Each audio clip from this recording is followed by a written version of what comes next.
modern airliners are among the most complex and reliable machines in common use. But occasionally, delays in fixing a known defect have led to disaster. This is the story of one of the most terrifying and avoidable accidents in recent history. When a 747 suffered a devastating explosion at high altitude, the crew and passengers faced an unprecedented crisis. It is also a story of how one family's grief led to a relentless investigation to uncover the full, disturbing truth. Lee can't have died for nothing. You know, you've got to find out why he died, and you've just got to make sure that it never happens again. And it reveals how other known problems in aircraft design have continued to go uncorrected, causing further avoidable accidents. So would I be surprised if it happened again? I would be surprised if it didn't happen again. It is a matter of time.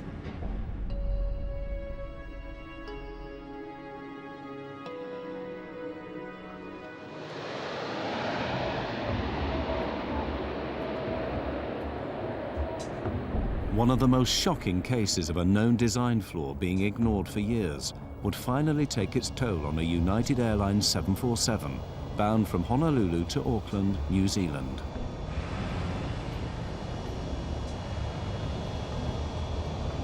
As Flight 811 prepared for takeoff, the crew were concerned with another kind of threat that had recently led to tragedy. We were in the aftermath of Lockerbie, and I had instructed the crew to be particularly aware because it was a through flight from Los Angeles going through to New Zealand. So in my pre-flight briefing, I had asked them to make sure that they checked any baggage that looked suspicious or anything because we wanted to be extra cautious. Flight 811 was heavily loaded, 337 passengers, packed cargo holds, and a full fuel load. The doors closed on time, and the plane left the gate just before 2 o'clock in the morning for a routine 8-hour flight. Well, we were going to New Zealand on vacation, someplace that we had really thought was interesting, and somebody had told us how beautiful it was, so this was kind of a dream come true. I was seated in what's called the upper deck.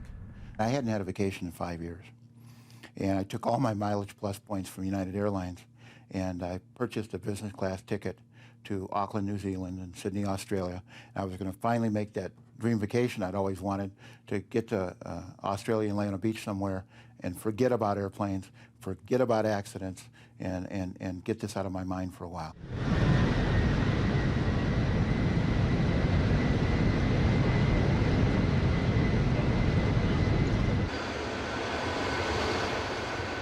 On the flight deck, Captain Dave Cronin was hugely experienced, just 2 months short of retirement. Rotate.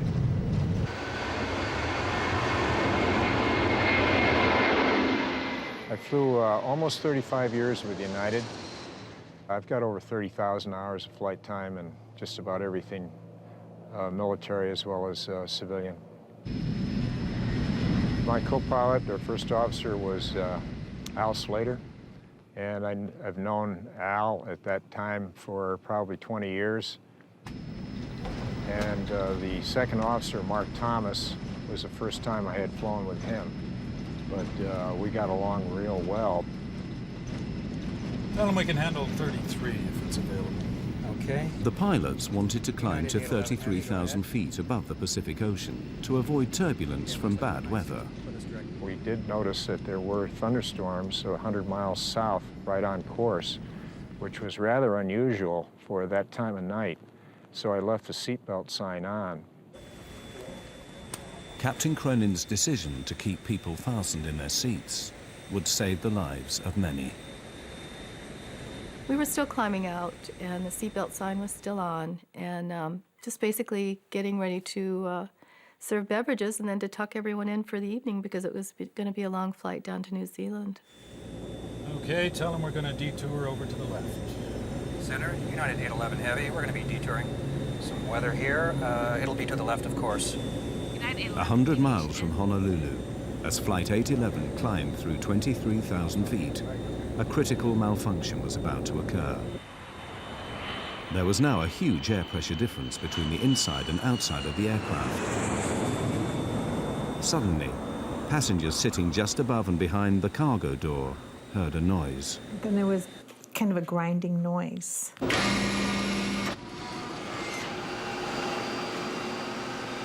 I heard like a thud. The hell? In the next nanosecond, it was pure, unadulterated pandemonium.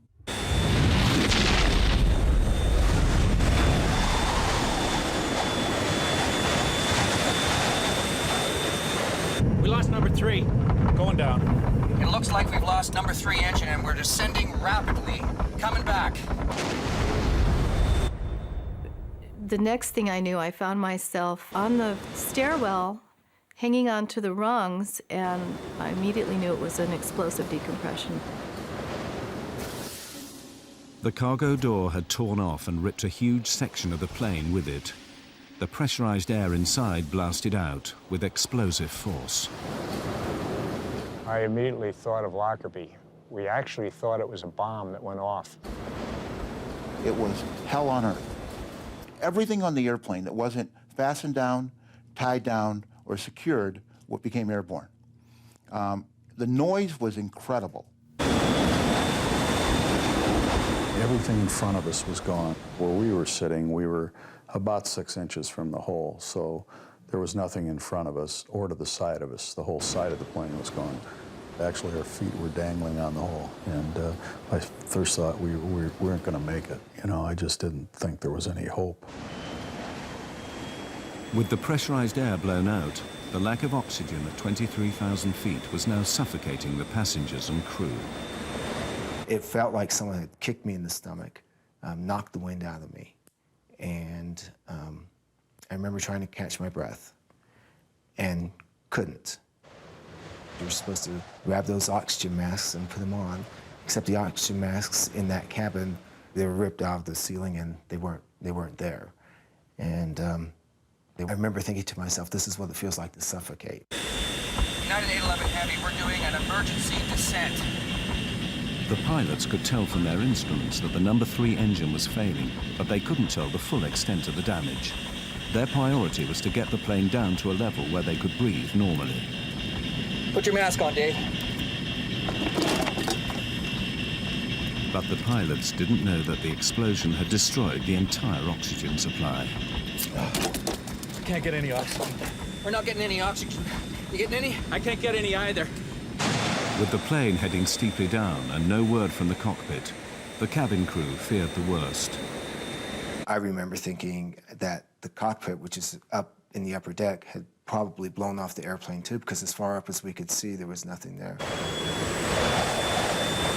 Now we're doing this nosedive. My next thought was, oh my God, we're just going straight down. We're going to crash into the sea. With its airframe ruptured, severe damage to the right wing and engines, and the crew forcing it down in an emergency descent, the problems on Flight 811 had only just begun.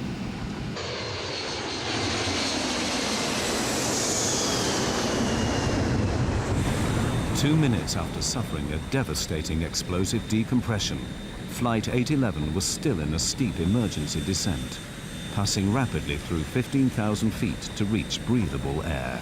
United 811 Heavy, say your altitude now. Leaving 15. United 811 Heavy, we're out of 15.5. United 11, roger. I think we blew a door or something. Tell a flight attendant to get prepared for an evacuation. The crew finally began to level out at a safer altitude, but they now faced a barrage of problems. The most immediate was the disintegration of the number 3 engine, nearest to the explosion. We don't have any fire indications? I don't have anything. Okay, we lost number 3. Let's shut it down. There's no M1. Yeah, okay. Ready for number 3 shutdown checklist. Number 3. Before you shut down number 3, the generator went off. Looks all right to try it now.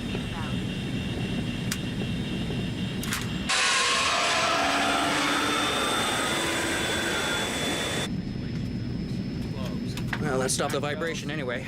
Fuel jettison procedure. Main boost pumps. On. Center, United 811. We need the equipment standing by. Company notified, please. We got a control problem. Roger. Center wing. Left, right. Valves. On. Start dumping the fuel. I am dumping.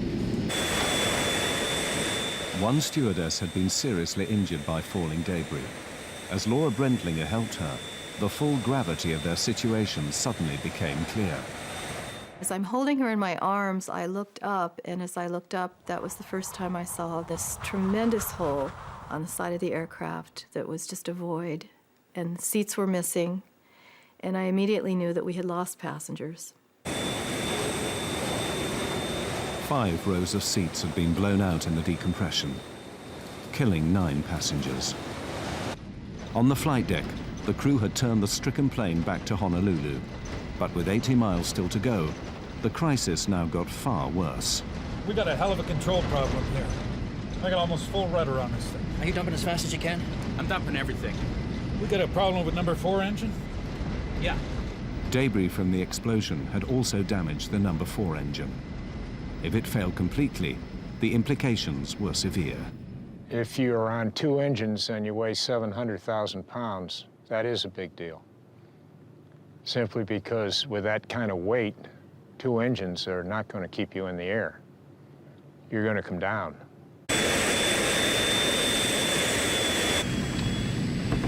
Can you maintain 240? Yeah, just barely. We're losing altitude. Know it. Center, United 811 Heavy. Do you have a fix on us? Affirmative, sir. I have you on radar. Okay, we've lost engine number 3, and we don't have full power on engine number 4. We can't hold altitude right now. We're dumping fuel, so... United 811 Heavy, roger. I show you 60 miles south of Honolulu at this time. Roger. I haven't talked to anybody yet. I can't get to him. You want me to go downstairs and take a look? Yeah, let's see what's happening down there. I think we lost a compressor, but... Can't hold altitude. Yeah, I told him that we're Put gonna... some max on there. I got takeoff power on this thing. Whatever you need, Captain. Although the number 4 engine was failing, the pilots pushed it, along with the remaining engines, to full power, a setting they should not be run at for more than 4 minutes. But the nearest land was 15 minutes away. I look out the window on the right-hand side, and I see flames, big flames. And I know what flames in an engine means. It's not good. The pilots were unaware that the number 4 engine was now on fire. You got 250 knots now, that's good. 7,000... Yeah, we're getting more rumble. Watch your heading, watch your heading. You want to go direct Honolulu. Okay, I'm going to go downstairs and see what the hell is going on. Yeah. Go ahead and run down and see what's happening. I saw the flight engineer descend down the stairwell. And when I saw him, my relief was, oh my God, they're alive. And there was a huge sense of relief for me. He saw the hole, turned as white as a sheet, and I screamed to him, dear God, please get us down. We've got a fire out there. Oh yeah, we got a fire in number 4. Go through the procedure. Shut down the engine. We're not going to be able to hold this altitude on 2.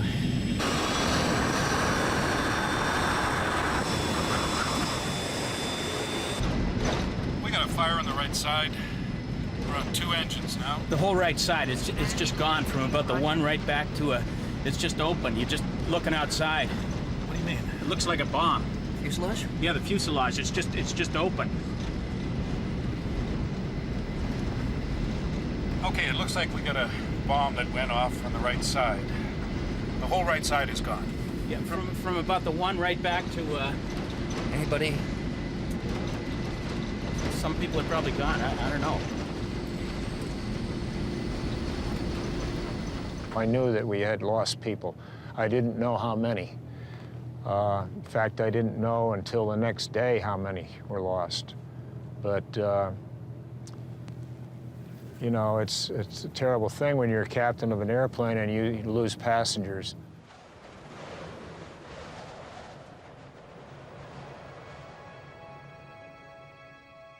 Lee Campbell, flying home to New Zealand, was sitting in row 10, just in front of the cargo door.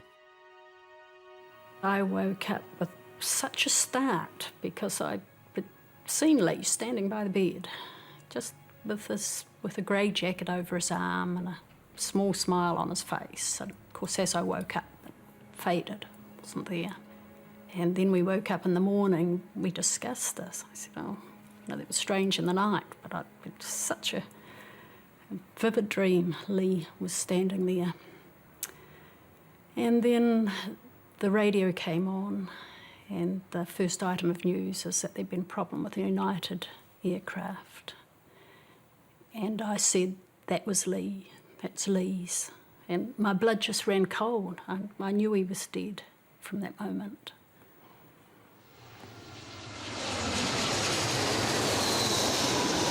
Center, do you read? We evidently had a bomb or something. A big section of the right side of the airplane is missing. United 11 Heavy, roger. I wouldn't go any faster than I had to because that hole, I mean, I wouldn't get it over 250 knots because that's a big... Okay, what's our stall speed? I wouldn't go below 240. Yeah. I don't know if we're gonna make this. We didn't know that we were going to make it back. So we were actually preparing to ditch that airplane at night in the Pacific Ocean, which has never been done before. In the cabin, the crew prepared for the worst. My training kicked in and got up from my jump seat and started instructing the crew. We have to prepare the cabin. We have to, prepare for a ditching, which I thought was inevitable. You're running around getting life vests on, and I do remember thinking, I'm not sure this is going to matter, because when we hit the water, I just imagine the plane's going to split apart. I knew that if we hit the water, it'd be tantamount to hitting the ground, and there would be very few, if any, survivors. So my mind went to the things that meant something to me, and at that point in my life, it was my son. Believing they were going to die, one passenger took these photographs in the hope they'd be found in the wreckage and give clues to the cause of the crash. For 15 minutes, the plane steadily lost altitude. Then, at 4,000 feet, the first glimmer of hope. After an imponderable time, I remember one of the passengers began to point out one of the windows on the right side. And everybody looked. And we looked through this little window from wherever we were, and we could see a point of light, and another point of light, and another point. And pretty soon, you could make out a coastline. Okay, I got lights over here. Okay. Okay, we're at 4. We're 21 miles out. We're in good shape. At Honolulu Airport, an emergency was declared. All other aircraft were diverted, and the rescue services prepared for the crash landing of a fully loaded airliner.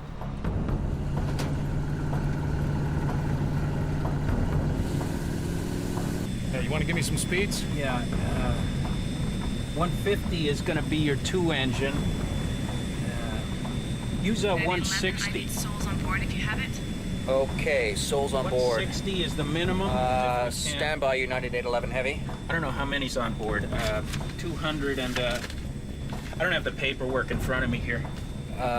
We're too busy right now. 200 and something. Okay. 6 minutes from the airport, the crew now had to slow the overweight plane for landing. But the effect of this was unknown. What's going to happen when I start coming out with flaps and landing gear? We're either going to land on the airport, in the water, or downtown Honolulu. Okay, we'll try 10. Okay, inboards are coming to 10. How do the controls feel? All right so far. But the flaps were damaged and could not fully extend. This meant that Flight 811 would have to land dangerously fast. United 811 Heavy, do you have the airport in sight? It's over here to the right, Captain. Okay. Okay, we have the airport. United 811 Heavy. 811 is clear to land 8 left. Equipment standing by. Wind 05012. Clear to land. 8 left, United 811 Heavy. As the unstable 747 lined up for landing, the pilots knew they would only have one attempt. But even if they got it on the runway, the nagging question remained. Would the stress of impact cause the damaged and overweight aircraft to disintegrate?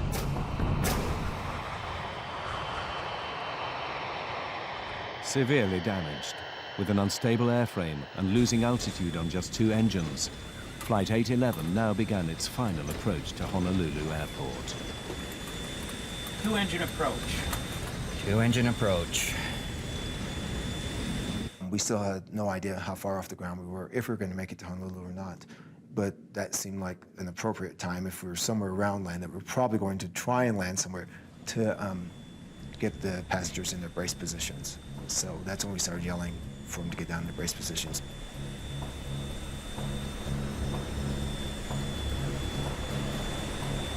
Every molecule in my body combined to express, get this damn airplane on the ground. Well, how are we doing on the hydraulics? Hydraulics are good. You got brakes? Normal hydraulics. So we got brakes, but you're only going to have reversing on 1 and 2. Though I thought maybe there was a chance that we were going to actually be able to attempt to land, the thought came to my mind, what happens now? Do we, on impact, do we explode? Do we fall out this huge hole? Despite dumping fuel, the aircraft was still critically overweight. But without full flaps to keep it in the air, it had to approach fast. 1,000 down. The danger was that the undercarriage could shear off and the plane break up. 1.5 high. 190.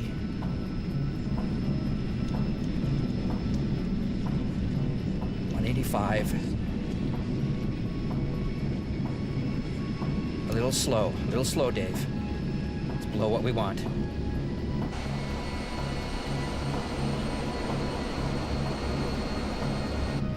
Coming up on the glide slope.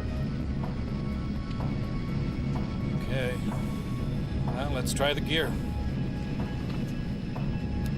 No one knew if the explosion had damaged the landing gear. I remember Laura saying to me that she didn't hear the landing gear go down. And it was loud, you know, it was still loud, and I didn't hear the landing gear go down. So that's another thought. Maybe they can't get the landing gear down. Maybe it's not down. Got gear down, we're clear to land, and everything's taken care of as far as we know.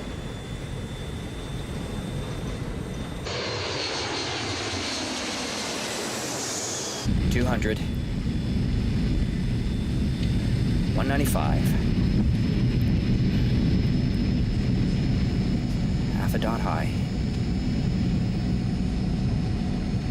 Looking good. 192. 195. Coming off on the power. 100 feet.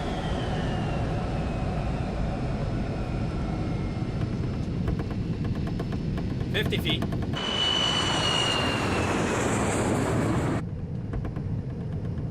Center the trim. Center the trim. 30. 10. 0. We're on.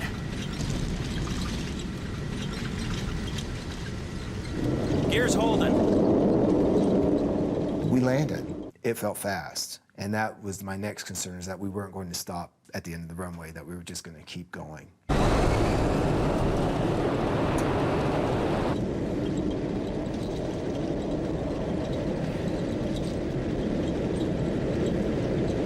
And all of a sudden, we were slowing down, and I said, "Oh my God, we've landed. We're on ground." And the people started applauding.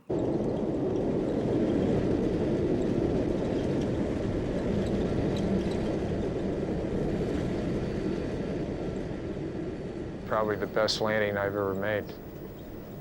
When we finally stopped on the runway, We deployed all 10 chutes, and the flight attendants evacuated all the passengers. It's amazing how fast everyone went. My understanding is like less than 45 seconds, 330 people were off the airplane. We were probably 20 feet off the ground, and I would have stepped out of the airplane without a slide. I wanted to get off so bad. Fortunately, there was a slide. I stepped into the abyss, fell into the slide, whooshed down to the bottom of the thing, and then you hit feet running. The slide kind of kicked me up and flew me up into the air, and my thought was, oh my God, I'm going to survive this whole thing, and I'm going to get wiped out here on the evacuation, because it just really threw me. And I landed and scraped up my legs pretty badly and landed on my feet, and it wasn't until that moment that I had the sense of, I'm here, I'm okay, I'm on the ground. When we got all our switches off, I ran through the airplane, made sure there was no one else on the airplane, came up to the door 1 left, and went down the slide, and I came around the front and I saw that humongous hole in the side, and I just couldn't believe it.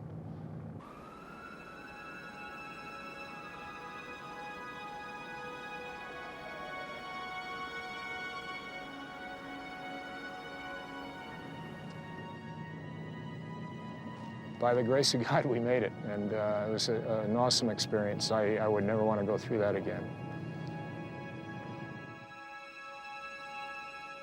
It was crazy, it was wild, it was scary, all at the same time.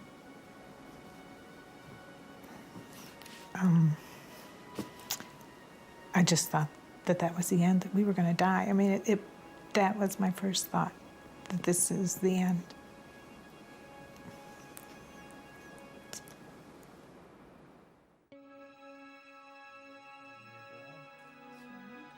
But for the families of the 9 people who were killed, the ordeal was only beginning. Kevin and Susan Campbell's son Lee had been flying home.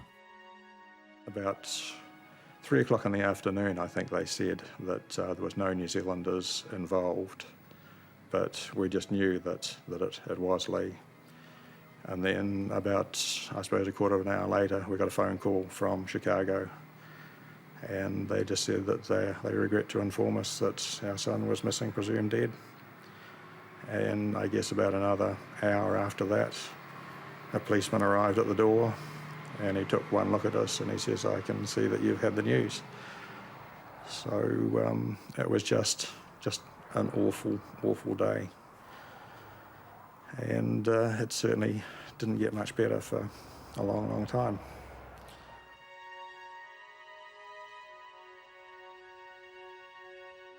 Although Lee's body had not been recovered, the Campbells flew straight to the wrecked aircraft in Honolulu. Your initial feeling is that you want to be as close to the spot where your relative died, and that was the aircraft. So we had to immediately go in and see the aircraft. The damage inside was horrific, just a total mess. And the hole in the side of the aircraft was much bigger than I had thought it would be, even though we had seen television newsreel reports. And it was so sad to get in and actually see where Lee's seat had been. The legs of the seat were still there. There was a good bit of fuselage beside him, and still a window. But the Campbells' desire to find the cause of Lee's death inevitably brought them face to face with dreadful details.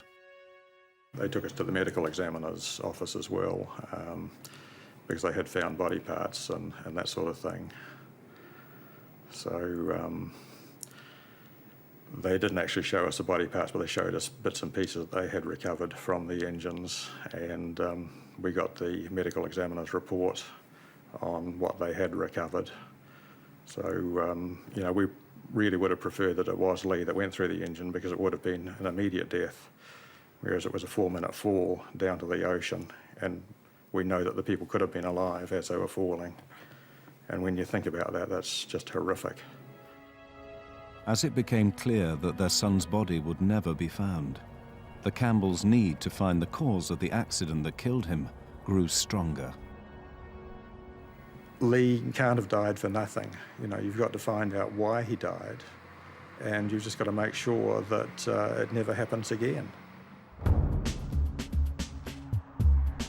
The Campbells embarked on a relentless personal investigation that would last nearly 2 years.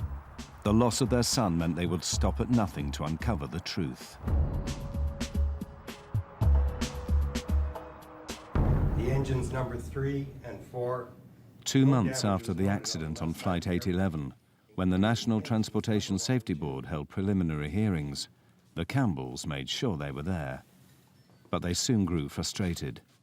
The NTSB would not complete its report for months, so the Campbells took matters into their own hands.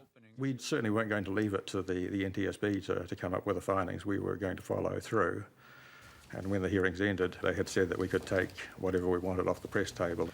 And Susan walked up to the top table and yelled out, "There's a really good setup here." So grabbed a box and loaded in all of the documents that we could find up there. Kevin's the most honest of people I know, but here he was taking something that we hadn't specifically been told we could take. And we're heading out the door just as the NTSB were arriving back in with the trolley to pick up all their documents. So we were out the door and into a taxi and gone.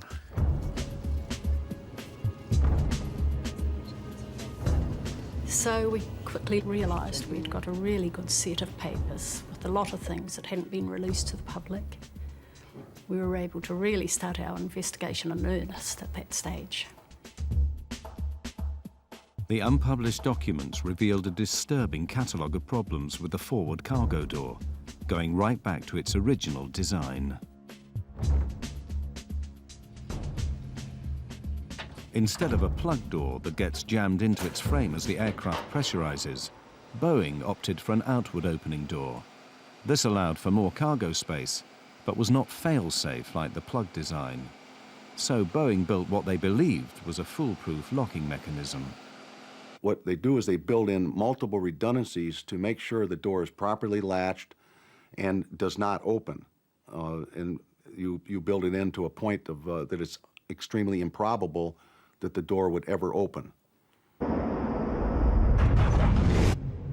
So what went wrong on Flight 811?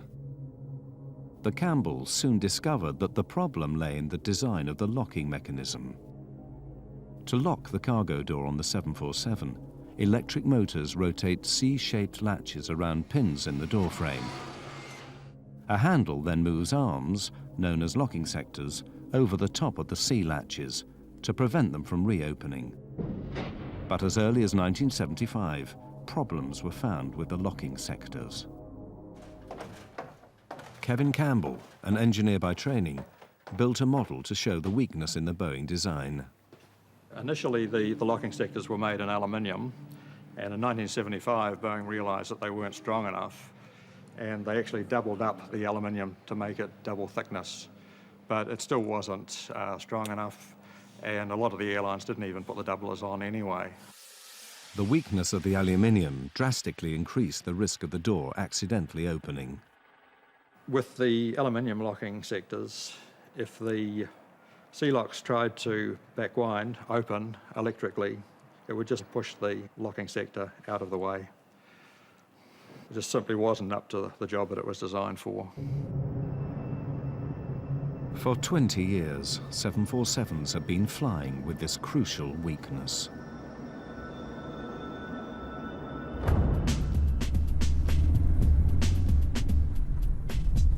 The Campbells wondered what else remained to be revealed.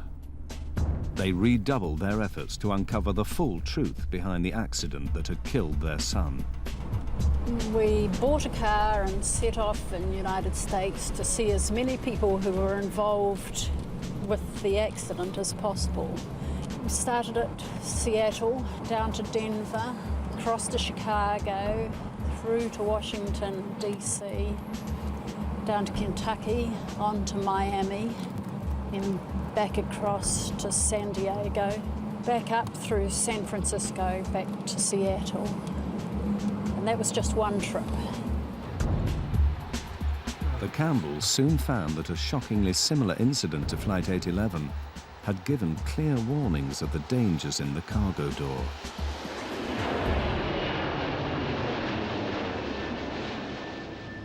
In 1987, 2 years before Flight 811, a Pan Am 747 had been climbing out of Heathrow when it failed to pressurize at 20,000 feet. The pilots had to turn back. When they got back to Heathrow, they found that the door was hanging open 1.5 inches at the bottom, and all of the locks were open. When it got to the maintenance base, they found that all of the locking sectors were either bent or broken. Why had the sea latches turned and bent back the locking sectors? Boeing claimed that the ground crew must have mishandled the mechanism. The door had been closed manually, and what they said happened was that the guy wound the sea locks closed, 98 turns of a speed wrench. He closed the outer handle and then wound it open again. And if to be in the position that they were found in when the aircraft got back, he would have had to wind them open 98 turns. And this is just absolutely ridiculous. But the Campbells' investigation uncovered another vital clue to why the sea latches had turned. A report by Pan Am engineers highlighted problems with the door's electrical system. It had a fault in the S2 master latch lock switch that should have turned off the power to the door when the outer handle was closed. This was an alarming finding. When the outer handle was closed, the S2 master lock switch was meant to disconnect the power supply and stop the sea latch motors from turning. So could this have failed, allowing the motors to open the door? To find out, Boeing asked the airlines to do a simple test. Close the outer handle, then press the switch to open the door, and see what happens. When they hit the switch, it actually worked. The Boeing thought, you know, this is not going to work, but it actually worked. There was power to the door locks with the outer handle closed, and the lock started to move, and it started to force the locking sectors out of the way. And a few days later, the airline started ringing in and saying it was damaging their planes. So Boeing stopped the test. But it meant that on those aircraft, the S2 switch had failed, which is a silent failure. And all of those aircraft were likely to have the same problem as 811. They were just waiting for a short circuit to open the doors. The Campbells now became convinced that the accident on Flight 811 began with a failure of the S2 switch. Power remained on to the sea latch motors. All it took was a short circuit in the 20-year-old wiring, which had been found to be frayed on other aircraft, to start the motors up. The aluminium locking sectors were too weak to stop the latches turning, and the cargo door burst open. The National Transportation Safety Board determines that the probable cause of this accident was the... After waiting a year for the NTSB report, Kevin and Susan Campbell expected it to match their theory of what had led to the accident on Flight 811. I assumed that we would have a report come out that this was an electrical malfunction, and was staggered when they came out and said that the door had been mishandled. The report focused entirely on the fact that the door lock must have been mishandled by the ramp attendant.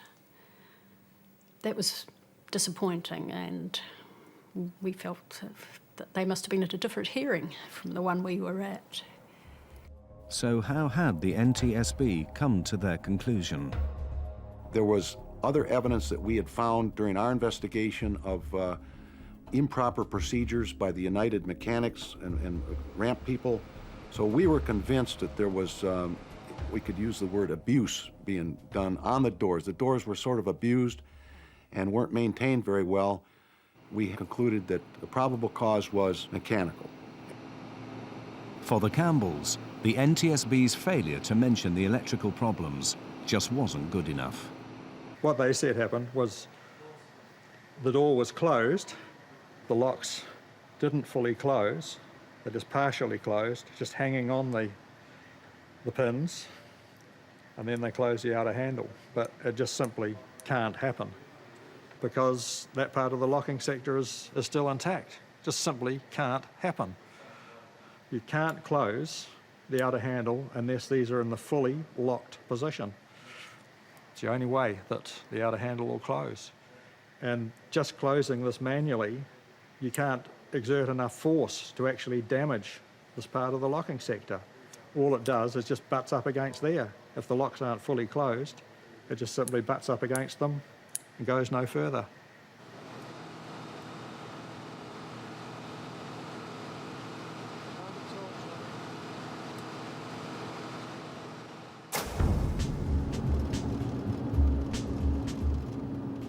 They went back to investigating the accident on Flight 811 and soon found disturbing evidence of how it could and should have been prevented. After the Pan Am incident in 1987, it turned out that Boeing had issued a directive to the airlines on how to correct the weak aluminium locking sectors. The airworthiness directive that came out was to replace the aluminum sectors with steel sectors that could not be bent. And there were some some interim requirements for inspections to be performed until what they call terminating action, the steel sectors were installed. The fix was cheap and simple, but getting it done was not. The actual cost of the modification, changing these locking sectors to steel, was $2,000 per aircraft. But it took 10 hours to do it, and that's where the money was. Taking the aircraft out of service for 10 hours, that's millions of dollars. The Campbells found that back in 1987, the Federal Aviation Administration, who were meant to enforce improvements, had given the airlines 18 months to comply with the modification. Within a year, Lee Campbell and 8 others would die in an avoidable accident. So why weren't the airlines forced to fix the problem sooner? If these airplanes, these large commercial airplanes, are grounded, it's an economic disaster. So what they do is they lobby in the regulatory agency in the United States, it's the FAA, to allow them to do the fixes over time when the airplanes are in for normal maintenance. And that way, they're not taken out of service. But when they do that, when they allow the airlines, the air carriers, and the manufacturers to fix these over time, in essence what the FAA is doing is they're gambling with the lives of the passengers and the crew that are flying the airplanes during the time they're not fixed. After the deaths on Flight 811, the FAA instantly shortened the deadline for fixing the cargo door from 18 months to just 30 days.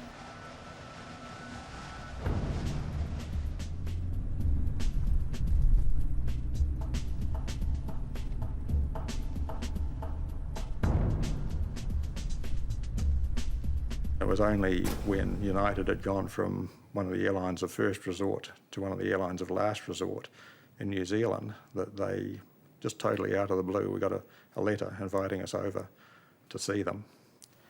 And when we got there, they were just going to do a PR exercise on us. But we just laid into them, pointed out where they'd all got it wrong. And you could see them changing during it to realising that we did know what we were talking about and that we'd put a lot of serious effort into it. One of them actually broke down because they'd never had to meet next of kin before. And it ended up with the Vice President of United taking us round the maintenance facility, and he had people running off in all directions just to get the information that we wanted, questions answered. We could go anywhere that we wanted, and everything was laid on for us because at that stage they realised that we really did know what we were talking about. The pressure of the Campbells' campaign eventually began to pay off. The vital piece of evidence that could prove them right, the cargo door, still lay 2 miles down in the Pacific Ocean. But as articles appeared in the American press, the NTSB commissioned the US Navy to search for it. 100 miles south of Honolulu, a deep submersible began to trawl the seabed. We went to Honolulu and waited there while they had their attempts. And they finally recovered the door from 14,000 feet of water, which was the deepest recovery ever at that time. and we were phoned within an hour of it coming out of the water. But before the Campbells could see it, the door was swiftly removed to Boeing's plant in Seattle. The Campbells went in hot pursuit. We went over to Boeing and they wouldn't show it to us. So they reckon that the crucial pieces had gone to the NTSB. So again, we got in the car and drove across to Washington, D.C. We arrived at Ron Schleid's office, and Ron looks at his watch and he says, "I can give you 5 minutes." So about 3 hours later, we had the pieces that they recovered in our hand, and they acknowledged that we're definitely correct. It was an electrical malfunction, and that they said they would fix the planes, they would make sure it never happens again, but just don't hold your breath that the report will ever be changed.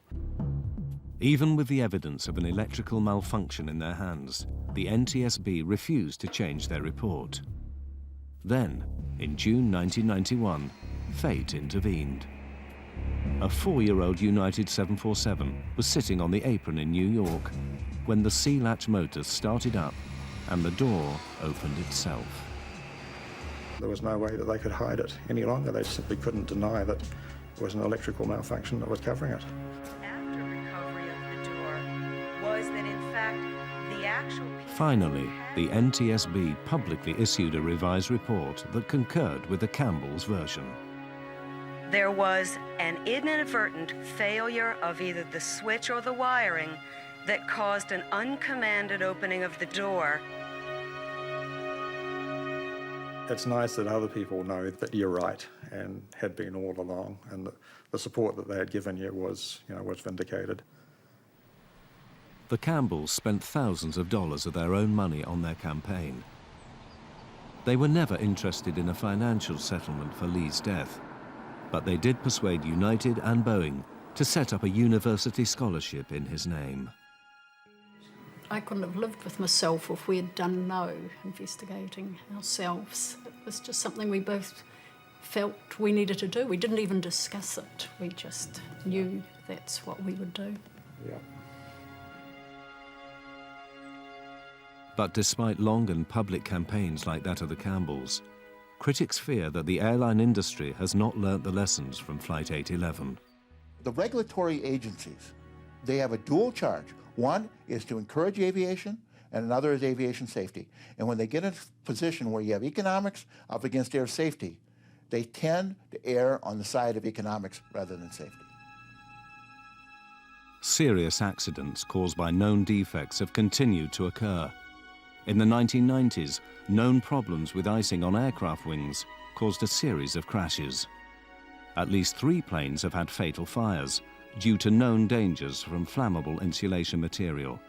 And in 1996, a fully laden 747 blew itself up when known faults in the wiring are thought to have ignited flammable vapors in the fuel tanks. Inevitably, experts are skeptical about the aviation industry's record of balancing profit against prevention. We've seen the wiring problem both in United 811, which was eventually turned out to be the cause of that accident, and also in TWA 800, where we had an explosion in the centerline fuel tank.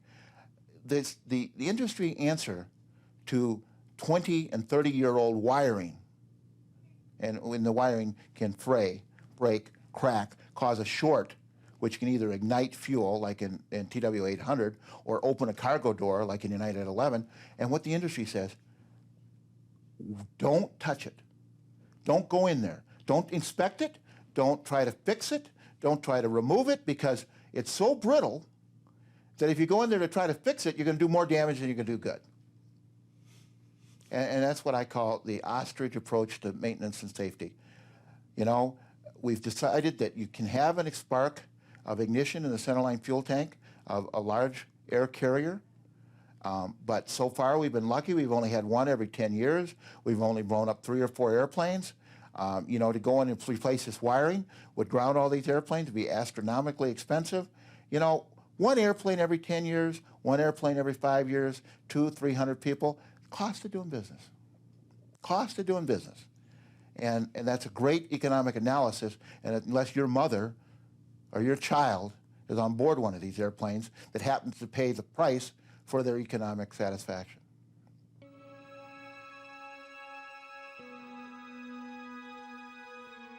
For some of the survivors of Flight 811, the cost has been heavy. Each crew member handled it differently. I know there are still 2 crew members that have never set foot on an aircraft again. It was very difficult for me. I was diagnosed with severe post-traumatic stress disorder. You can't reason, you can't think. Making the slightest decision is very difficult. You're just at a total loss. So it was very difficult to cope with.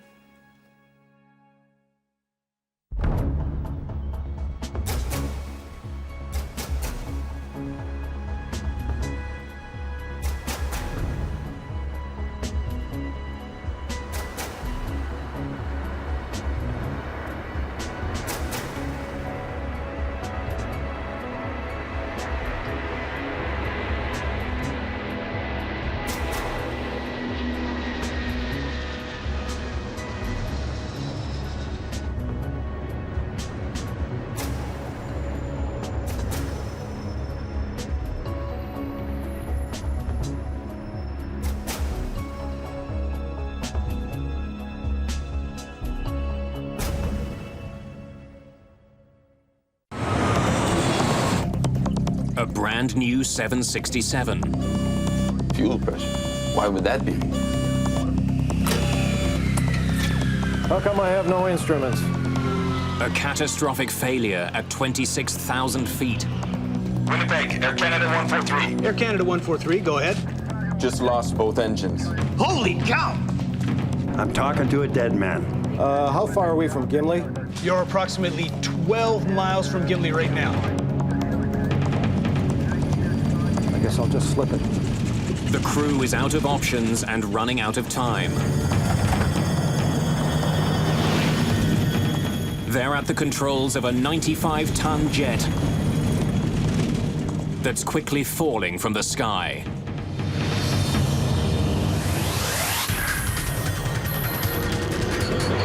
Mayday, Mayday.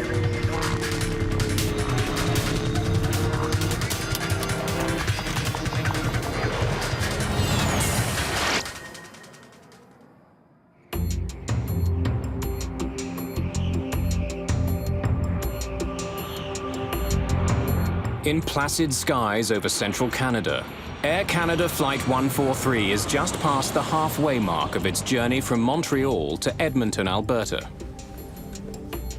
Good evening, ladies and gentlemen. This is your first officer. The plane is carrying 61 passengers and 8 crew members. Beautiful day. Clear, temperature of 24 degrees Celsius. It's July the 23rd, 1983. There, that's coming along, huh? Rick Dion is an Air Canada maintenance engineer. I was going to Edmonton with my wife Pearl and my young son Chris, who was 4 years old, and this was the beginning of a 2-week vacation for us, and we were all pretty excited about going on this new airplane.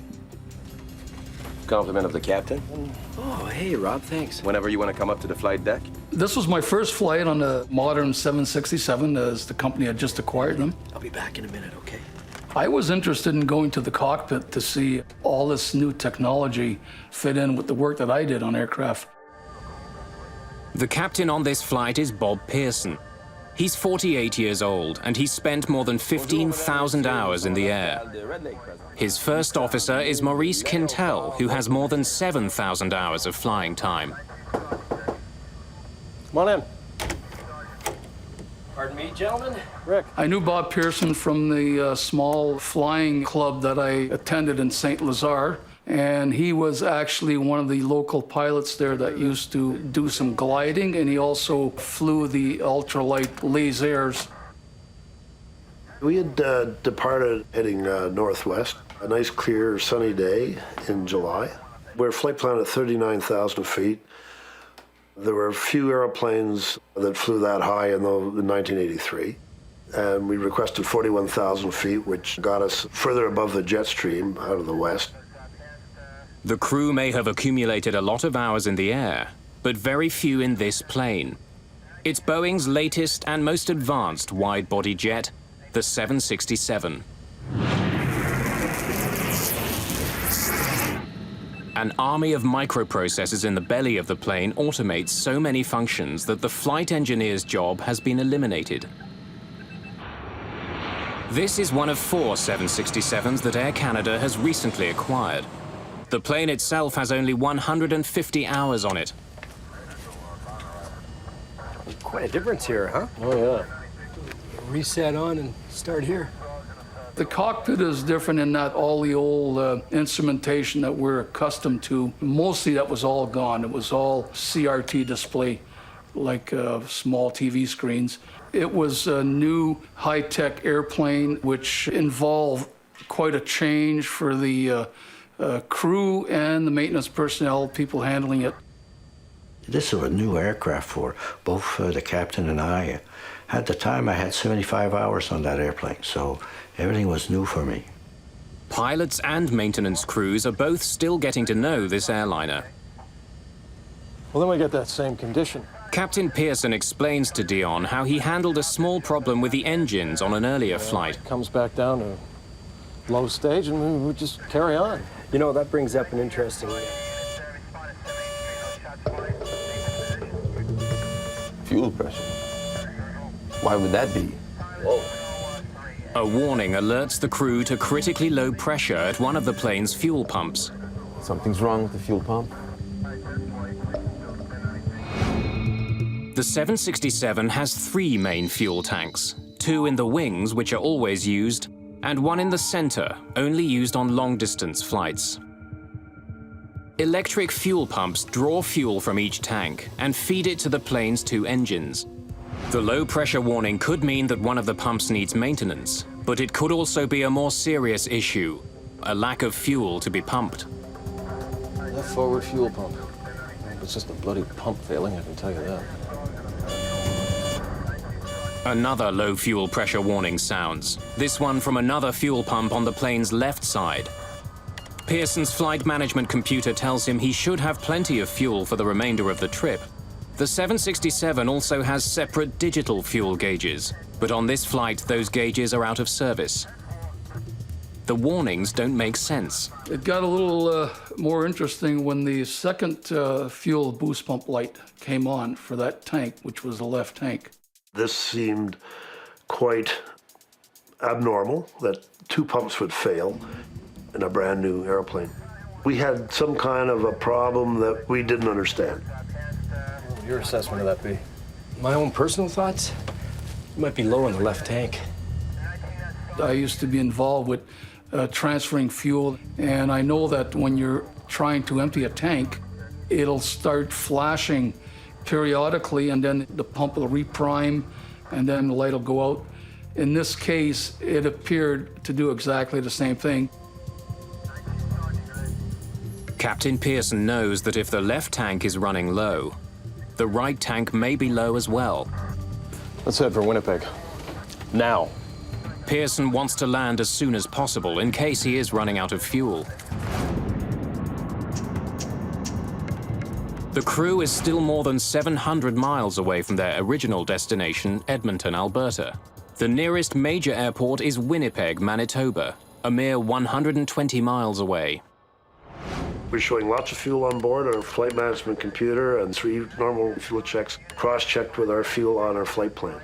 So we elected to divert the flight to Winnipeg, where Air Canada has a main maintenance base. Winnipeg Center. Air Canada 143. Air Canada 143, go ahead. Ron Hewitt has 20 years' experience as a radar controller. Yes, sir, we have a problem. We're going to requesting direct Winnipeg. Air Canada 143 cleared. Take position, direct Winnipeg. You are cleared to maintain 6,000, descent, your discretion. Send to 6,000 his discretion, and that was it. He didn't tell us what the problem was, and it's none of my business. Give him what he wants, get everybody out of his way. That's about what we do. Okay, we're out of 410. Pearson now begins to descend from 41,000 feet. Oh, man. We're all going out, eh? The low-pressure warnings are spreading to more and more of the fuel pumps.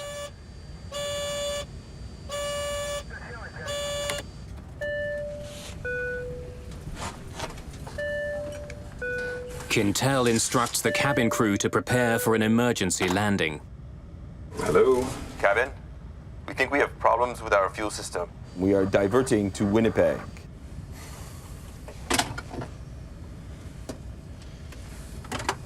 All flight attendants to front galley, please.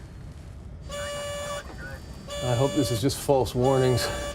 Rick, can you think of anything we haven't done? No, I can't, Bob.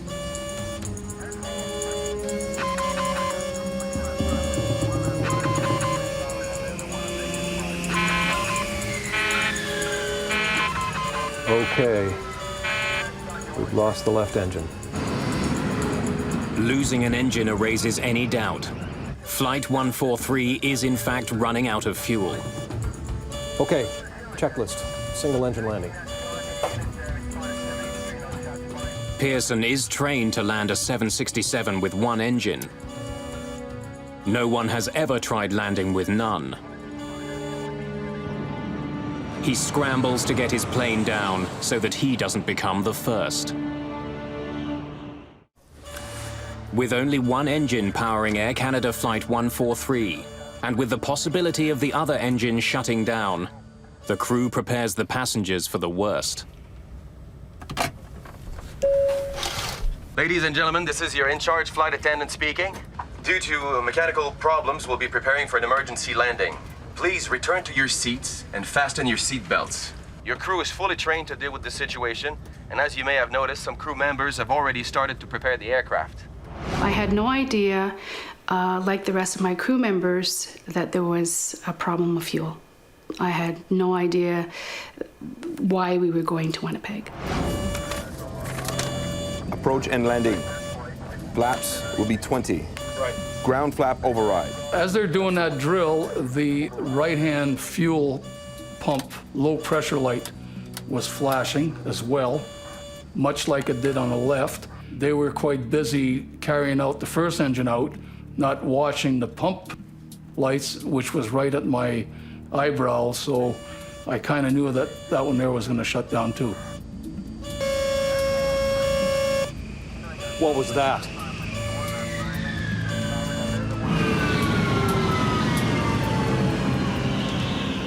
Very shortly, we will begin giving you instructions.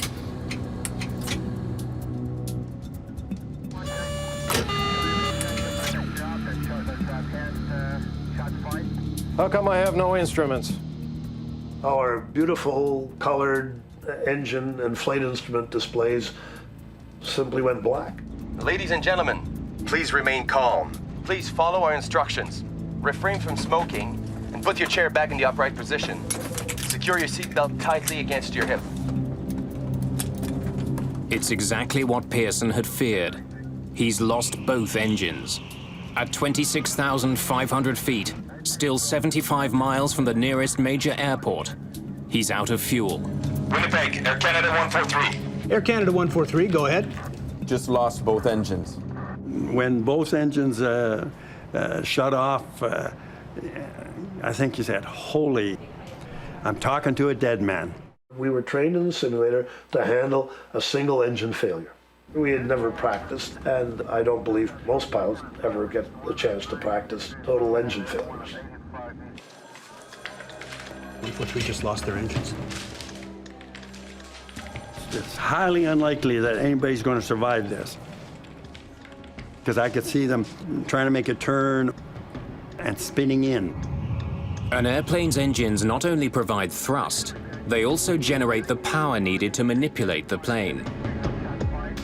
It would be completely uncontrollable, but modern airliners are like a Swiss Army knife with one last blade hidden away. In the event of a loss of power, they automatically deploy the RAT, or ram air turbine. It's spring-loaded, and the propeller that drives this small hydraulic pump is about the size of a propeller you would see like on a little Cessna 150. And this arm catapults down into the slipstream. This propeller starts to turn, drives this hydraulic pump, and it gives you basic systems. I was pretty quiet, flying without motors. Pearson knows that time is running out. He needs directions to the closest landing strip. 143, this is a Mayday, and we require a vector on to the closest available runway. 143, we copy that all okay. But the loss of the plane's engines has had an unexpected consequence at air traffic control. They're gone. They were right here. We've lost him. He's dropped off the screen. I need primary radar.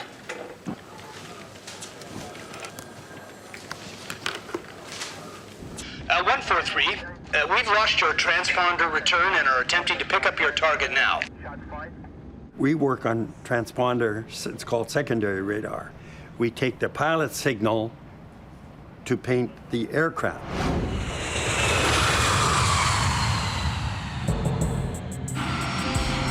Commercial jetliners are equipped with a transponder, a device that transmits coded information which air traffic controllers use to determine the plane's location. But when Flight 143 lost its second engine, only a small number of items got backup power. The transponder was not one of them, so the plane disappeared from Hewitt's screen. Flight 143 is somewhere east of Winnipeg, but no one knows exactly where or how far it is from the airport. In spite of its enormous weight, a 767 doesn't plunge from the sky when it loses its engines. Its aerodynamic properties keep it in the air, but slowly coasting to Earth.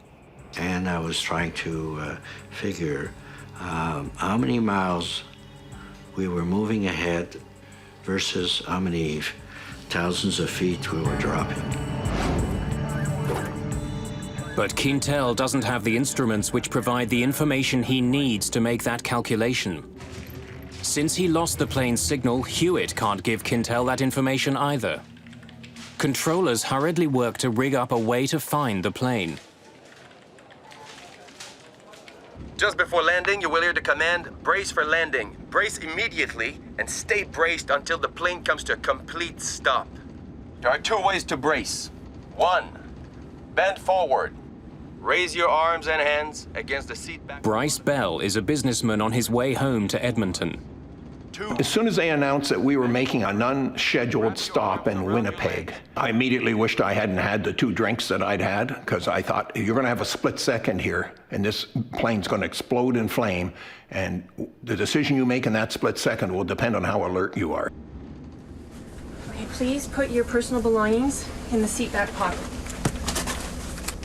The response of the passengers when we were doing the emergency briefing was basically alert. They were looking at us. They were paying attention to every word we were saying. I couldn't have had better passengers. I think that's him. Let's say that's him. Because their modern equipment can't see Air Canada 143, the controllers switch to old-fashioned radar, which doesn't need a transponder to locate planes. I got to turn up my true radar, the reflective radar, which is not nearly as good. And we don't use it at all if we can help it. Okay, I got it. 65 from Winnipeg, 45 from Gimli. 143, we have you at 65 miles from Winnipeg and approximately 45 miles from Gimli.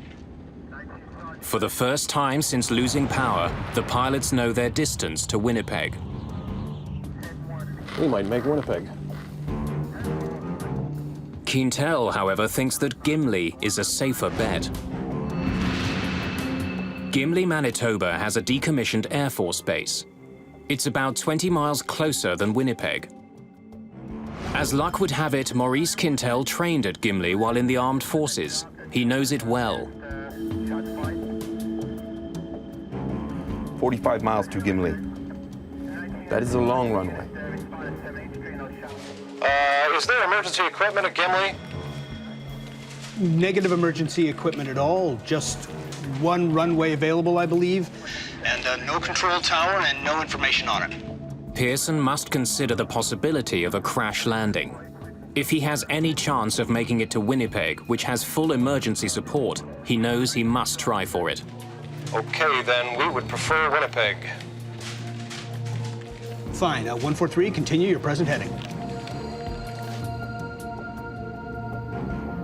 We all reacted very businesslike.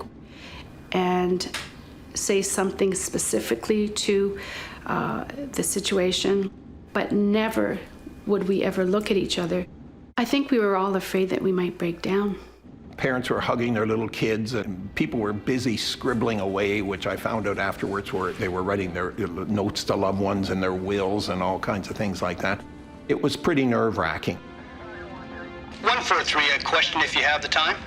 Okay, go ahead. Total number of persons on board, please. The actual number of people on board is 69, but Quintel is overtaxed. He gives a lower number in error. I have 33 people on board, including the crew. Okay. I have to ask if Sol's on board. I know he's busy. I don't want to ask him questions, but I have to. This thing can go down in the lake or the field. And I remember thinking, great. I know this airplane carries about 300 people. At least it's not 300. It was about regrets. It was about things I hadn't done in my life. It was about ways I've treated the odd person here or there that I wish I'd treated more gently. It was about how stupid I was at some of the things I used to make big issues out of that are so insignificant when it really comes down to what real reality is about. It was pretty devastating. And I remember telling a mother with a baby, and I had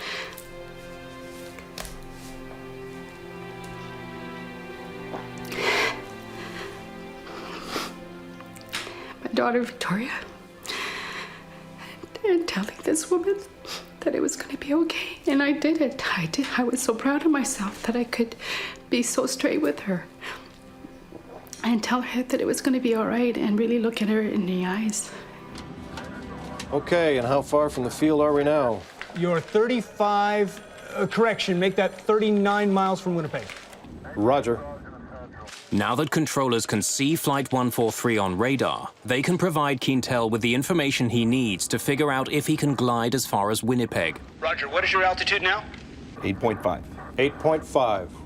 About 8,500 feet above the ground, Captain Pearson can see his destination. Winnipeg's airport is less than 35 miles away. We're visual. But the news from Quintel is not good. Bob. Morris was calmly keeping track of our distance by input from Winnipeg Air Traffic Control and our altitude, and calculated our profile and came to the conclusion that we might not make the runway in Winnipeg. We can last maybe another 20 miles. We're not going to make Winnipeg. Quintel has calculated that at the rate they're falling, they would hit the ground a full 15 miles short of the runway. How far are we from Gimli? You're approximately 12 miles from Gimli right now. Where is it? Which way is he moving? On your right. Turn right to a heading of 345. I would say you have 10 miles to fly. Okay, fine. We're gonna go there. I'm gonna go check on my family. You guys don't need me up here right now, huh? No, we're okay.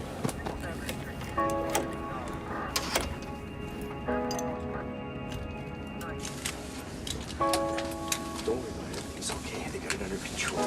Just make sure your seatbelts are tight, all right?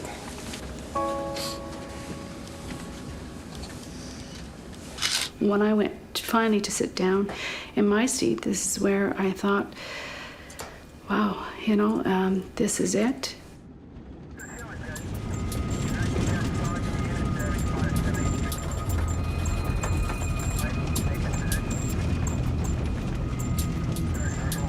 Landing gear down. Roger. First Officer Quintel lowers the landing gear. Because there's no hydraulic power, Quintel does what's known as a gravity drop, letting the gear's own weight drop and lock it into place. The two main gear are heavy, they fall immediately, and two green lights confirm they've locked.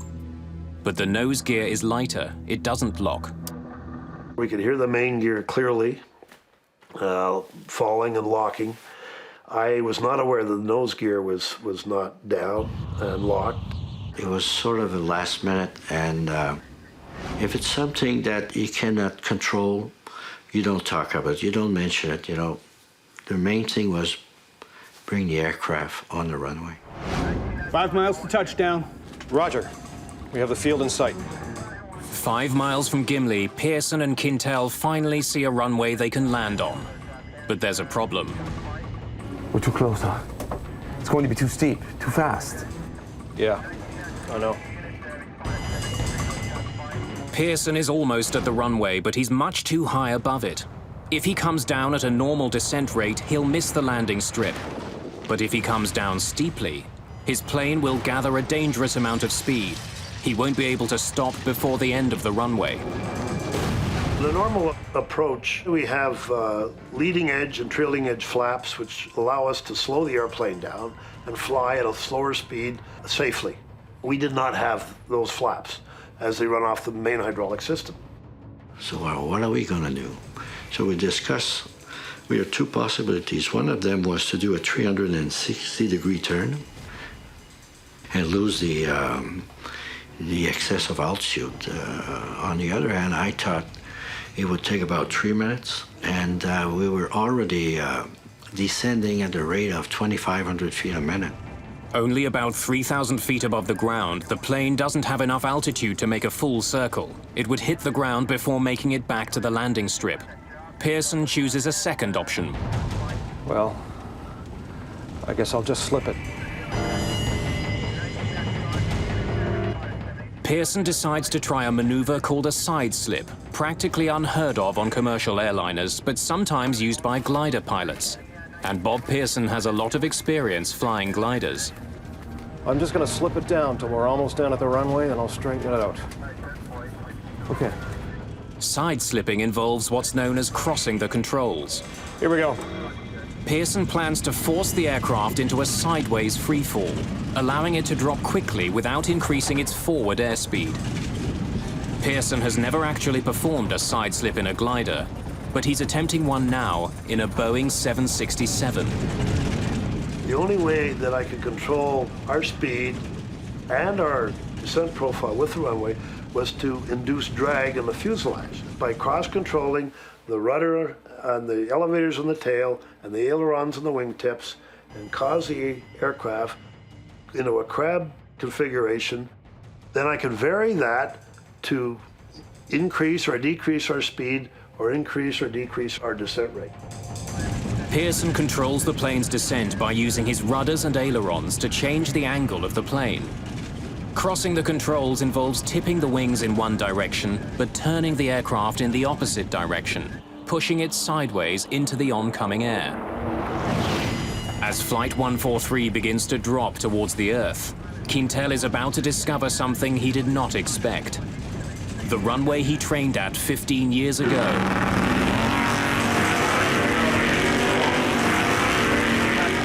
is no longer a runway.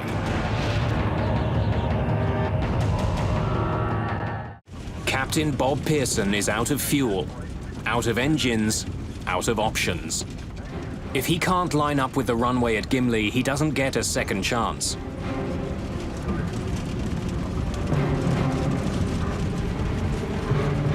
Pearson turns the yoke left and pushes the rudders to the right. The plane slips to its left. We're sitting in the center, which is the heart of the airplane where it starts, so it's pretty solid there. I thought there's a real good chance here that we'll be all right. However, when he put the airplane into a side slip, all that went out the window because I figured, oh, if he hits a wing or something, it starts to catapult and roll, that's not going to work anymore. The 767 loses altitude quickly, plowing sideways through the air. When I looked to the left of the aircraft, I was looking directly at the ground because the airplane is angled quite, about maybe 60 degrees of banks. The bank angle was quite high and the nose of the aircraft was quite high. And it was an awkward moment, and if it was awkward for me, I can imagine for the passengers, it must really have felt odd. I saw a sand trap from this golf course, and I thought, we're going to crash. Pearson must maintain a crucial balance. He's got to slow the plane enough to be able to land safely, But if he slows down too much, the airliner could lose its lift and plummet to the ground. When a pilot is normally landing an airplane, he's maneuvering the flight controls and operating the thrust levers pretty continuously on most landings. And so I was doing the same thing without the thrust levers. This is where I thought of my daughter Victoria being alone with my husband, and how he was going to cope with our daughter, and how she was going to cope without having a mom. As they approach, Pearson focuses on his target, the threshold of the runway. I got tunnel vision like I've never had it before. It was just our speed and our relationship with the threshold of the runway. But now, only hundreds of feet from the ground, Quintel sees that their troubles are far from over. The Gimli landing strip has been converted into a drag racing strip. Today is Saturday, and it's not just a race day. It's a family day on the Gimli strip. Racing is done for the day, but the airfield is filled with members of the local sports car club, camping out with their families for the weekend.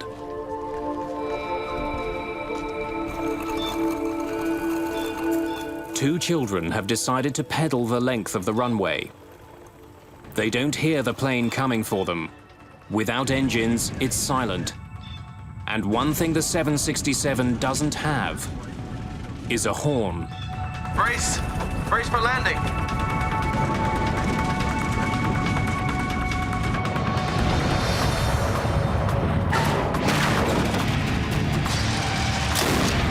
The nose hit with quite a bang on the runway. Sounded like a shotgun going off at our feet. The front landing gear gives out immediately. Pearson brakes hard. Two tires blow out.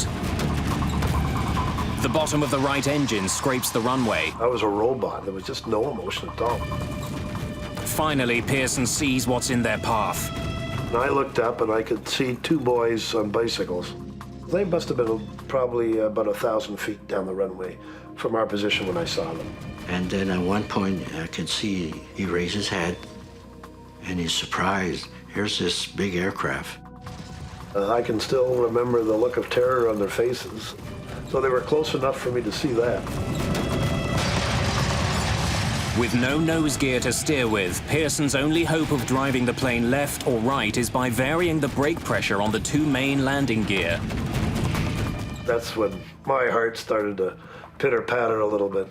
The kids panic and try to outrun a plane that's traveling about 200 miles an hour. I knew I couldn't take the airplane into these boys, and I was going to take it off into the grass on the right side. There were campers along the west side of the runway that I didn't notice until after we'd touched down, and the nose was on the ground, and I can still remember out the left side, people standing by their barbecues. Dino Calvert is at the track with his friends for a weekend of racing. One of the gentlemen in the pits suddenly jumped in his car and he took off. And I thought, well, you don't drive like that in the pits usually. And I looked up and all I could see was smoke rising. Pearson does all he can to stop the plane in time. Holy crow!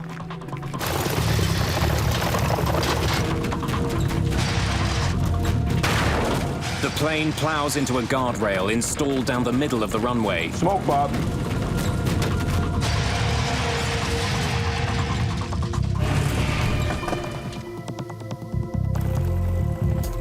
"17 minutes after running out of fuel, Air Canada Flight 143 comes to a final stop on the ground. Yeah? You okay? Somebody yelled, Yahoo or something, and then people started applauding. And we were so grateful. We made it. When you believe that you're going to crash, you do believe that the airplane is going to break apart, you're going to have fire. Evacuate! Evacuate! Evacuate! All right, let's go. We got to get up. Thick smoke is quickly filling the cabin. The crew doesn't take any chances. They want everyone off the plane as quickly as possible. There was a sense of joy, and then a panic kind of, it seemed to go in waves, and then a panic saying, we got to get out of here, we got to get out of here. Less than 2 months earlier, an Air Canada DC-9 made a successful emergency landing in Cincinnati, only to burst into flames on the tarmac before all the passengers could get off. 23 people died. The crew and passengers of this flight want to avoid a similar fate. It took maybe just a few seconds to come up to a full halt on the runway, but the cockpit was full of smoke. Passenger evacuation checklist. Passenger checklist. Fuel shut off. Off. Cabin depressurized. Electrics off. Electrics off. Checklist complete. Time to get out of here.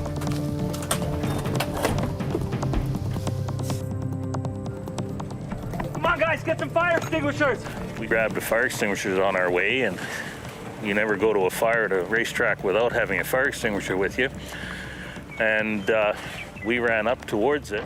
The doors open up, and you see the chutes come out, sort of like a spider growing legs. The plane ended up eventually standing almost what appeared to me to be almost on its nose. When I opened my door and I saw that the chute was so steep, I thought, oh my goodness, how to get these passengers to go down? Due to the nose-down angle of the plane, the 2 rear slides don't reach the ground. 10 people are slightly injured during the evacuation, most of them coming down the steep rear slides. I heard on the west radar frequency, he said, one of the 767 says, he's down okay, he's in one piece, and that's when our cheer went up. I said, okay, because all of these people were going to sleep in their own bed that night.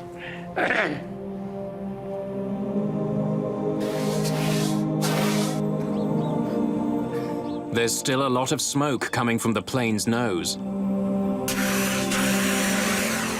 Turned out it was about 6 inches of insulation between the inner and outer skins. From friction, that was starting to burn. The flight attendants have good news. All 61 passengers have made it off the plane. There's not so much as a single serious injury. Come on, give me a hand. Yeah, extinguisher.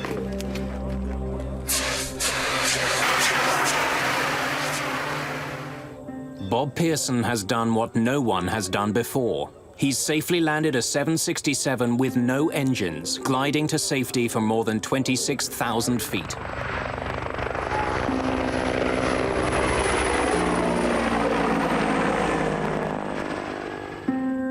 Air Canada Flight 143 glided... The event makes international headlines immediately. People are already asking how one of the most sophisticated passenger planes in the world could have run out of fuel. Sliding down emergency chutes.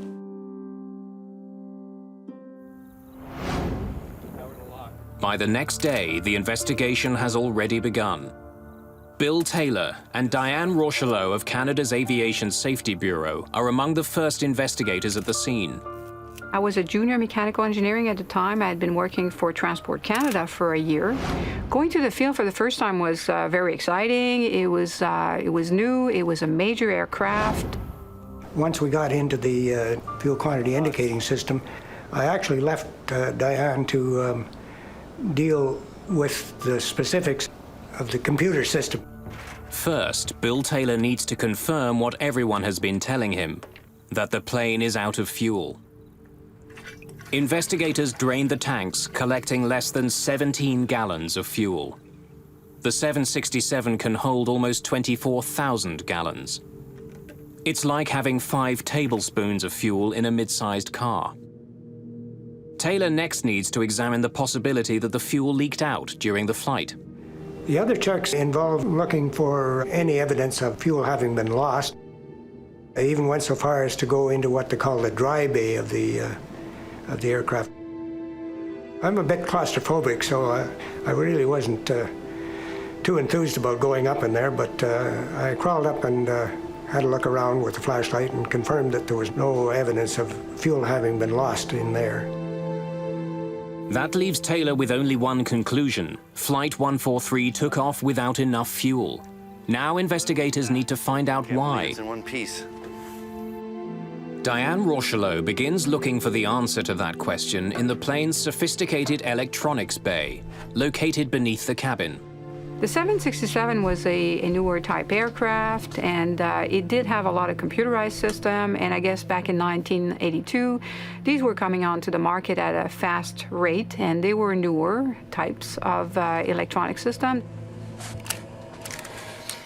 Rochelot confirms that a computerized unit, the digital fuel gauge processor, had been malfunctioning on this plane. There was no spare in Montreal, so it couldn't be replaced. Rochelot takes the component for testing. It was decided early on that the unit, the fuel processing unit, would be taken to the manufacturer, Honeywell, in Indianapolis for testing. And I was tasked with taking the unit. So we went through all the testing procedure. And then at one point, we did discover that there was a malfunction with the unit.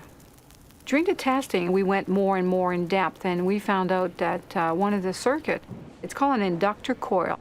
It was a very, very small part, and it was encapsulated at manufacture, and encapsulated means it's covered with plastic. You cannot visually see it because it's now covered with plastic, and you can't see the inductor coil itself. But once we took over the plastic case, we could see that the solder joint had not been made properly, which caused a malfunction in the system. The faulty processor explains why Pearson didn't have fuel gauges for the flight, but doesn't explain why he didn't have enough fuel. The inoperative gauges were clearly flagged. Ground crews wouldn't have relied on them when they were fueling the plane. Investigators confirmed that the ground crew did perform a manual check of the fuel before takeoff. We just need to know what you did next. Yeah? We did a manual check of both tanks, and then we pump enough fuel for the trip to Edmonton. Flight 143 should have taken off with enough fuel for the trip. Okay, thanks. That helps.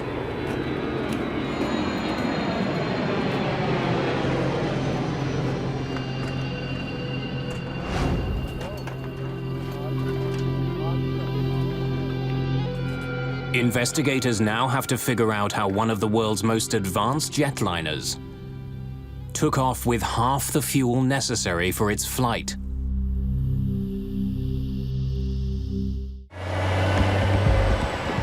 The investigators know that with its fuel gauges out of service, Flight 143's fuel tanks were checked manually. Then the fuel for the trip to Edmonton was added to the tanks.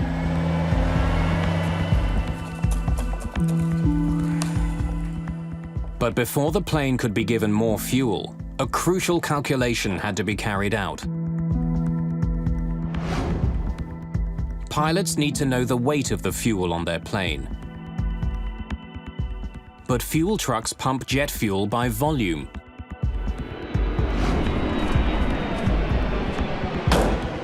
In order for pilots and fuelers to communicate, a simple routine translation between volume and weight has to be made.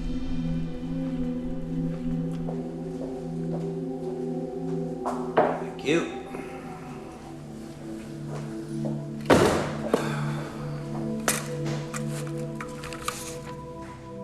Investigators check and double-check that math.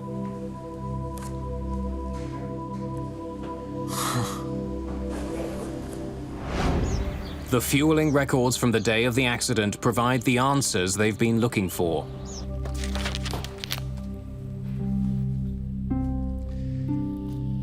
This is a typical fueling record. But when investigators examine the calculations for Flight 143, and this is from Flight 143. They look anything but straightforward. The document clearly shows the amount of fuel in the right and left tanks, but investigators are troubled by two particular numbers. One converts volume to kilograms. The other converts it to pounds. He shouldn't have been using both. So did you convert to pounds or to kilograms? To pound? Oh, to kilo. Can I see that again? Further interviews with the technicians and crew reveal that the events on Flight 143 And now I don't know what I did. were caused by human error involving poor calculations and ultimately inadequate training. Okay, fellas, we've finished with the fuel. The technicians refueling Flight 143 got muddled in their calculations while converting the volume coming out of the fuel truck to the weight of the fuel in the plane's tanks. No one who saw the calculations that day noticed the basic error. In 1983, Canadian ground crews were used to converting the amount of fuel leaving their trucks into pounds. The 767 was the first plane in Air Canada's fleet to have metric fuel gauges. Its fuel should have been measured not in pounds, but in kilograms, which requires a different calculation. Flight 143 needed 22,300 kilograms of fuel for the trip. But pilots and technicians let it leave with 22,300 pounds instead. Because a pound is about half a kilogram, the plane only got half the fuel it required, which explains why Pearson's flight computer told him he had plenty of fuel. He entered the wrong amount of fuel to start with. In the past, the flight engineer calculated the fuel loads. This accident raised an important question. Whose job was it with the two-man crew? Better training is definitely an issue in an incident such as that. If everyone is trained and the lines are drawn as to who's responsible for what, then there's no ambiguity on it. People know what they're responsible for. In this case, it was sort of open-ended. We weren't aware who was responsible for the final say on this field stuff. A subsequent inquiry found that none of those involved that day was trained in metric calculations. Not the ground technicians, not the pilots. I had not received any, neither of us had received any training at all on doing these calculations. The computer that had replaced the 767's flight engineer was broken, and no one knew who should be doing its job. Air Canada 143 was essentially down a man. And the goal is to prevent a recurrence of this particular event. And also, we also find out other systems that might have been either at fault or maybe they could cause a problem in the future, and you do try to prevent recurrence. All right. It took a string of mechanical and human failures for Flight 143 to run out of fuel. But another failure that day may have saved some lives.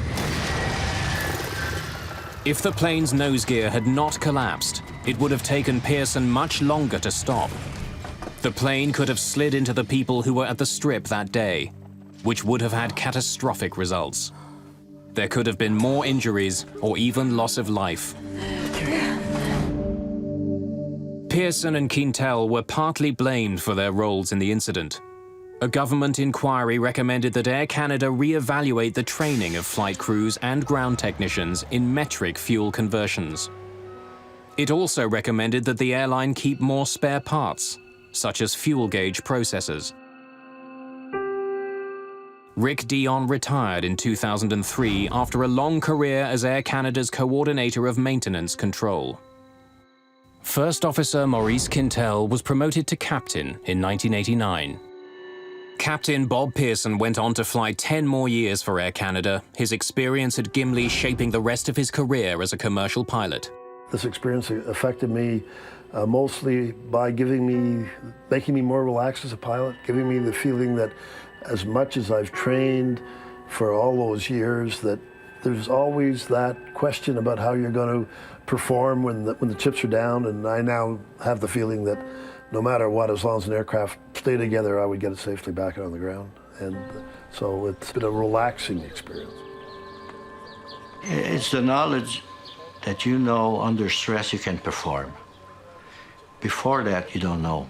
You just hope you will, and you train for it, but you never know. With the things that they had to deal with was magnificent. I think that got proven in the simulator in Vancouver. They tried out this same circumstances with several crews, and they all crashed. Probably the most important thing that came out of it was a realization that when something new is introduced, special attention and training needs to be accomplished for people to be aware what they're dealing with. When we had landed and the airplane was all in one piece, I thought, wow, I got another chance to fly again. Because of a tragedy like that, once you take your deck of cards and fire it in the air, you're truly free. And I guess from that point of view, Gimli could, I find it very difficult to say, but Gimli was maybe almost the best thing that ever happened to me, next to meeting my wonderful wife and marrying her. 2 days after the landing at Gimli, Air Canada's 767 was back in the air on its way to Winnipeg for repairs. A quarter century later, that same plane is still in service, and it still carries the nickname that Bob Pearson earned it, the Gimli Glider.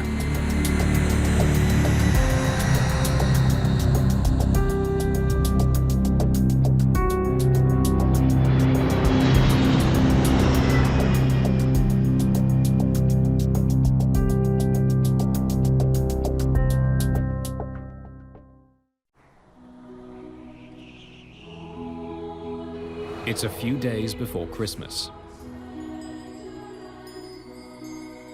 The residents of a small Scottish town prepare for the holidays.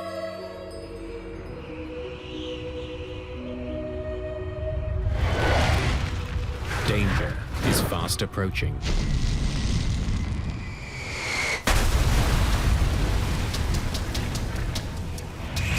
The street was on fire, lawns were on fire, and houses were on fire.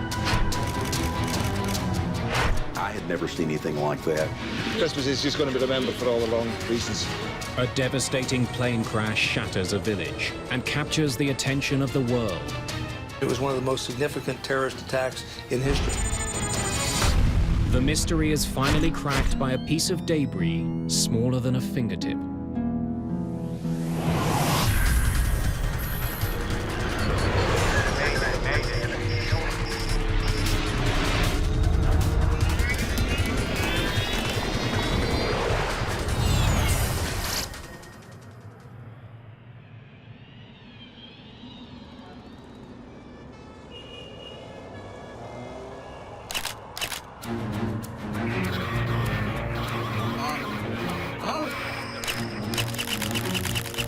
October the 26th, 1988, near Dusseldorf.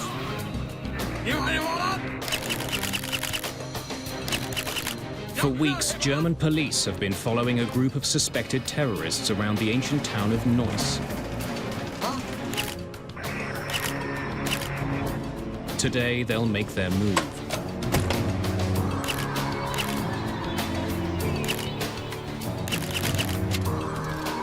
Jetzt!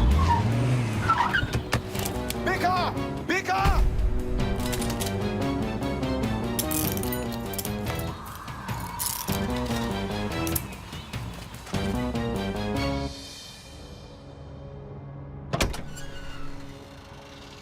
In the trunk of their car, police make an unusual discovery.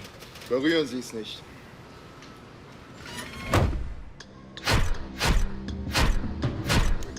Police raid apartments used by the two men. They find a number of blank passports and a small arsenal of weapons. When police closely examine the radio recovered from their car, they find it's wired with explosives. Those devices used a combination of an improvised barometric device and a timer, a short delay timer. All these devices were, in fact, supposed to go onto an aircraft. A barometric timer is set off by changes in altitude. It's triggered when it reaches a certain height. Since that guarantees a plane will be in the air when the bomb goes off, it's a favorite device for those targeting passenger jets. The two men arrested in Germany work for a well-known terrorist organization. the Popular Front for the Liberation of Palestine. Leader of the PFLP-GC, Ahmed Jibril, made a speech in Libya in 1986, and one of the things he said was that until there's peace in the Middle East, there would be no safety for anyone traveling on an American or an Israeli airliner. Hafez Dalkamouni is shipping weapons to Syria and Lebanon. Marwan Krishat is a notorious bomb maker, responsible for bringing down at least one passenger jet. It's just a couple of months until the busy Christmas travel season. With the two men under arrest, German police have made commercial aviation a little safer.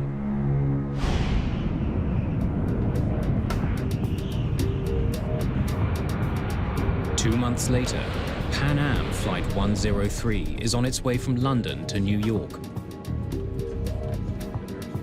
The jet has just taken off from Heathrow Airport.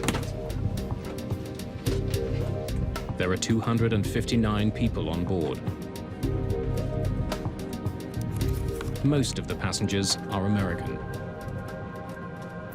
Charles McKee actually works for the US government.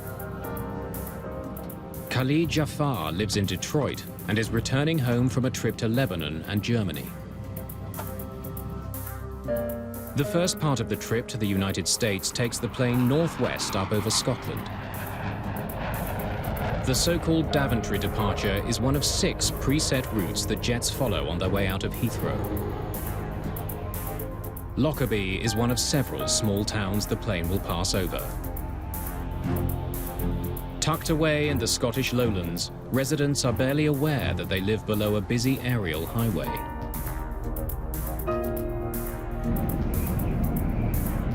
Pan Am calls this 747 Clipper Made of the Seas.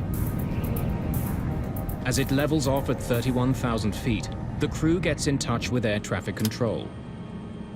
Good evening, Scottish. Clipper 103, we are level at 310. 103, you are identified. Captain James McQuarrie is 55 years old. Like many passengers on this pre-holiday flight, he's heading home.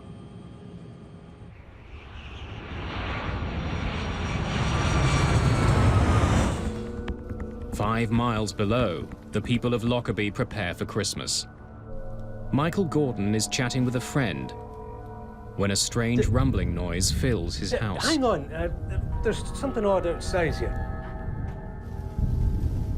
The weather that night was a bit wild. There was a fairly strong westerly wind, and I could hear it hitting the window in front of me. From my window I can see Lockerbie because my house sits up on the hill. And I heard this noise which was above the noise of the wind, and the noise sounded like thunder. And the noise got louder and louder. And I could hear the noise then got to the stage of being similar to a jet fighter. And at that time, we had a lot of military aircraft passing through the area. However, I saw dark objects, dark things falling from the sky. Against the lights of Lockerbie, I could see these black objects coming down. And then, from my right, quite high on my right, I could see a long, thin, black object which had a fire on the upper surface coming in. And it was making its way towards Lockerbie.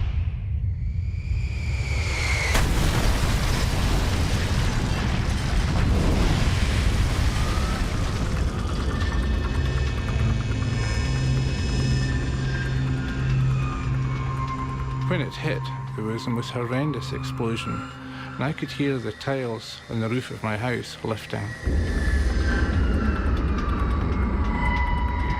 Hello? Hello? When the explosion took place, the telephone line stopped functioning.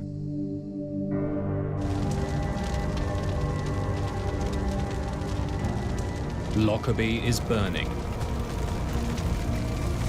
Enormous flames reach into the night sky. Michael Gordon races to the neighborhood that is hardest hit. The street was on fire, the lawns were on fire, and houses were on fire. And it was difficult to go without finding my trousers burning and my shoes burning. You had to jump about quite a bit because everything was on fire. But I remember at that point finding an airline ticket, and it was perfectly intact. There's no damage by fire or fuel or contamination of any sort. And the airline ticket said London Heathrow to JFK. Somehow, Pan Am Flight 103 has fallen from the sky and smashed into Lockerbie, Scotland.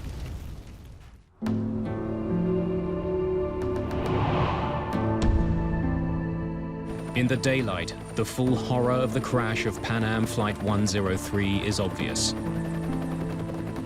Several houses on the ground have simply vanished, vaporized when the plane smashed into them. An enormous crater is torn through the southern edge of the town. 1,500 tons of rock and earth have been blasted out of the ground. 11 people from Lockerbie are dead, along with all 259 people who were on board. As far as I know, I've lost my brother-in-law, my sister-in-law, and their house is just a 30-foot crater.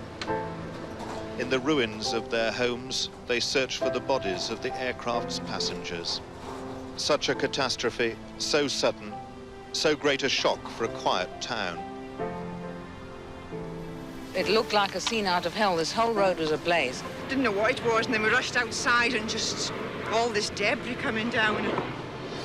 Air crash investigators have arrived in Lockerbie within hours of the crash. Mick Charles is the lead inspector for the British Air Accidents Investigation Branch, the AAIB. One of the first sites we went to was the site of the crater. That was still smelling very much of aviation fuel for a start, and scattered all around were bits of debris and in some cases human tissue as well. Charles quickly gathers his team to begin looking for clues.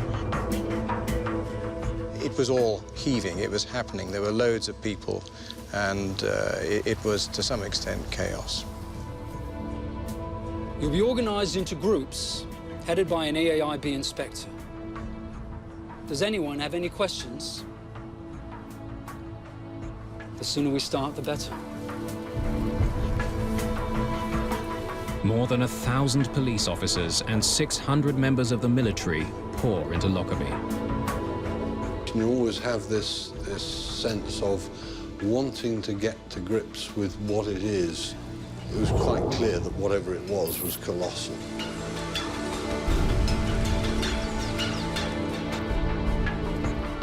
Any debris that's found is put into clear plastic bags and left to be collected later.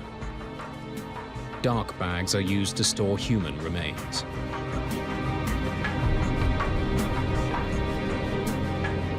It's just days before Christmas, but the holiday spirit has been shattered.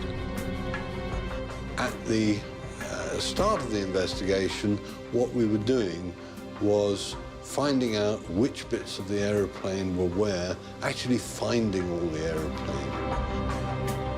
The sheer scale of the disaster is difficult to comprehend.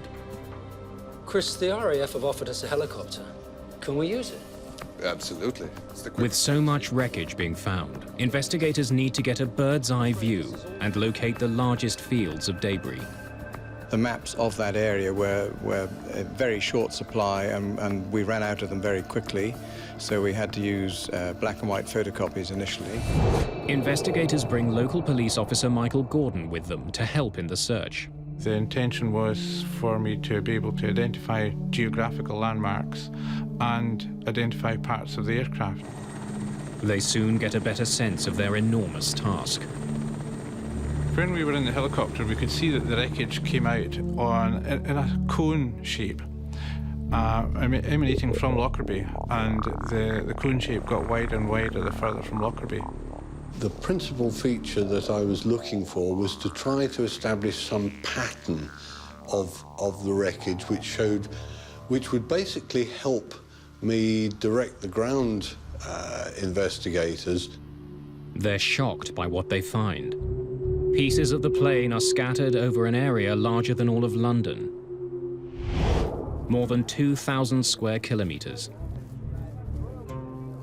It quickly becomes clear that Pan Am 103 was coming apart long before it hit the ground. Normally, you're seeing a fairly contained accident site. In Lockerbie, it was nothing like that because initially the police had identified half a dozen discrete sites. A 747 is made up of more than 6 million parts. In the mangled remains of the jet, investigators need to find the one that will tell them what happened. The plane's cockpit is eerie proof that Pan Am Flight 103 broke apart in mid-air. Severed from the rest of the plane, it's 4 kilometers east of the city. When looking at the cockpit, I was looking at the roof of it, and the windows were intact.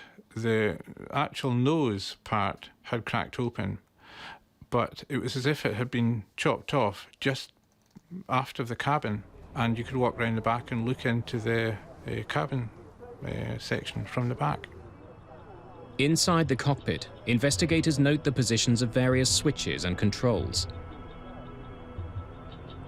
They find the autopilot is on and the oxygen masks are still stowed. This is a fairly standard procedure which we would do in any such investigation.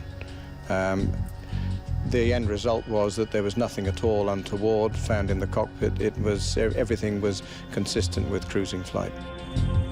Soon, investigators discover why the damage to Lockerbie was so devastating.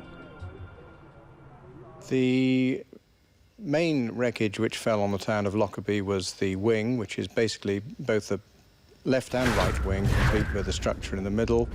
Investigators estimate that the plane was loaded down with 90,000 kilograms of fuel.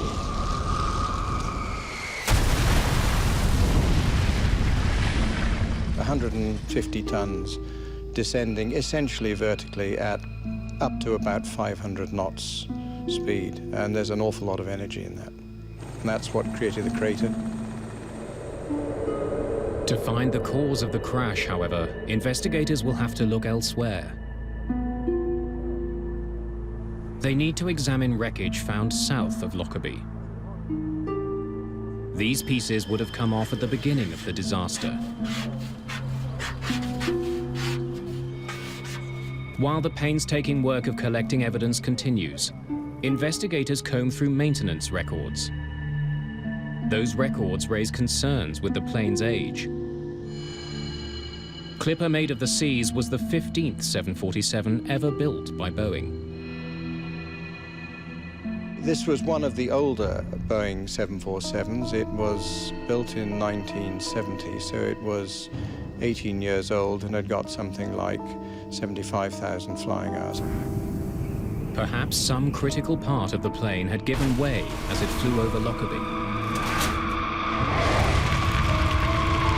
The two obvious possibilities were that it was a straightforward structural failure, or it was possibly the result of sabotage. McCharles, Tom Thurman, FBI. Good to meet you, Tom. I was expecting you. While the investigators are searching for possible answers in the history of the plane, the second possibility, sabotage, is also being pursued. We were there to provide technical expertise to the Scottish investigators into explosives and explosive damage, and that the telltale sign that it could be a bomb.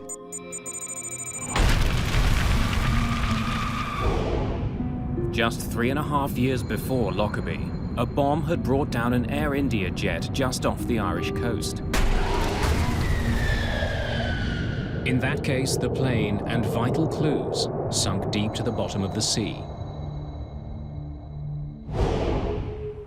But the wreckage of the Pan Am flight litters the Scottish lowlands. If it was a bomb, there's a chance that important evidence can be found.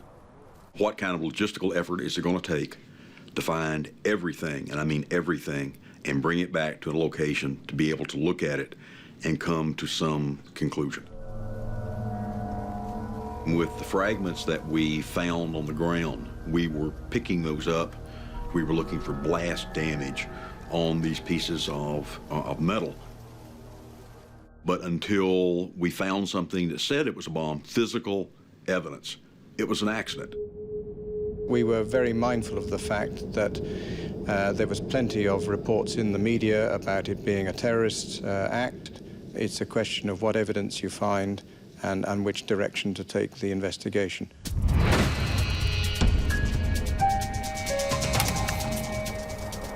In the first 24 hours, 4 separate groups have claimed responsibility for bombing the jet. The guardians of the Islamic Revolution are undertaking this heroic execution in revenge for the blowing of the Iranian airplane by America. Dick Marquise is an expert on international terrorism working for the American FBI. A number of organizations either claim credit for or were given credit, including groups from Iran and Palestinian groups, and one Irish group also claimed responsibility for it. 6 months earlier, the US Navy shot down an Iranian passenger jet. 290 people were killed. The American government claims it was an accident, but Iran has vowed revenge.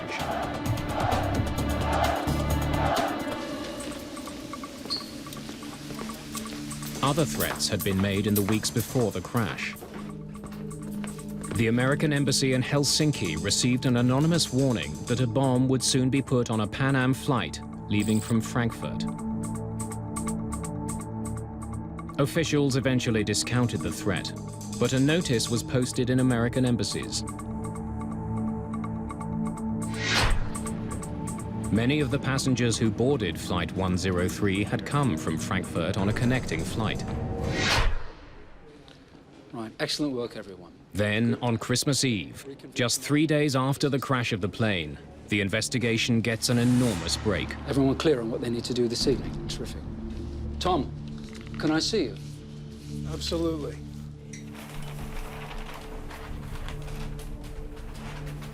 Yeah. You'd like to put your gloves on, I think, for this. Mick Charles had a bag and had a piece of metal in the bag. What is it? We think it's a piece of luggage rail. It helps guide the cargo containers into place. Inspectors in the field discovered items which they recognized as being not part of a normal failure sequence that you would expect if it had been a structural failure. Nick, this has been very near an explosion. That's what we thought as well. Small marks have been made on the metal. Craters that are the telltale signs of a bomb. The hot gases of the combustion process of the explosion hits a piece of particularly metal, and it puts pits in it like you would take a blowtorch. Take a blowtorch and you have a piece of metal and you just barely touch the piece of metal, it'll make a little hole down into the metal. It's the first piece of wreckage from outside the town of Lockerbie to show any signs of being damaged by fire. What did you find? I'll take you out in the morning. The Scottish countryside is about to become the largest crime scene in the world. It's Christmas Day, 1988. But in Lockerbie, Scotland, people are still reeling from a devastating plane crash. Christmas is just going to be remembered for all the wrong reasons. It's just tragic for everybody. I'll never believe in God again. For air crash investigators, December the 25th is treated like any other day at work. That was, in my mind, the most distinguishing characteristic of Lockerbie. And although it was over Christmas, you just stay there and you do what you have to do. Investigators converge on a farmer's field outside of the town. Over here! Keep yelling! We can't see you! The weather had turned horrible. Foggy, kind of misting rain. You couldn't see 10 feet in front of you.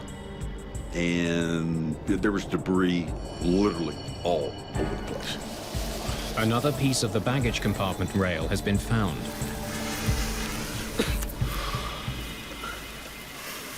That looks like the piece that you showed me last night. About 20 inches is just gone. And lo and behold, that was the other piece of the skid rail that was literally sticking in the ground. We made some photographs. You know, it was a Christmas present that we could go out there to this farm and find the other piece of metal that had been blown off. No, we were not fascinated. We were pumped. This piece also has pits and craters in it, indications that it was close to an explosion.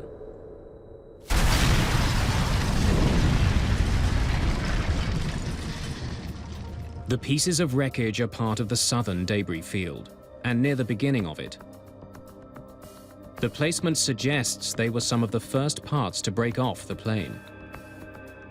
We were very suspicious that it was a bomb which had caused this destruction, but we were not prepared to say anything until we'd had those details confirmed by the forensic experts. A British forensics lab has made the critical link.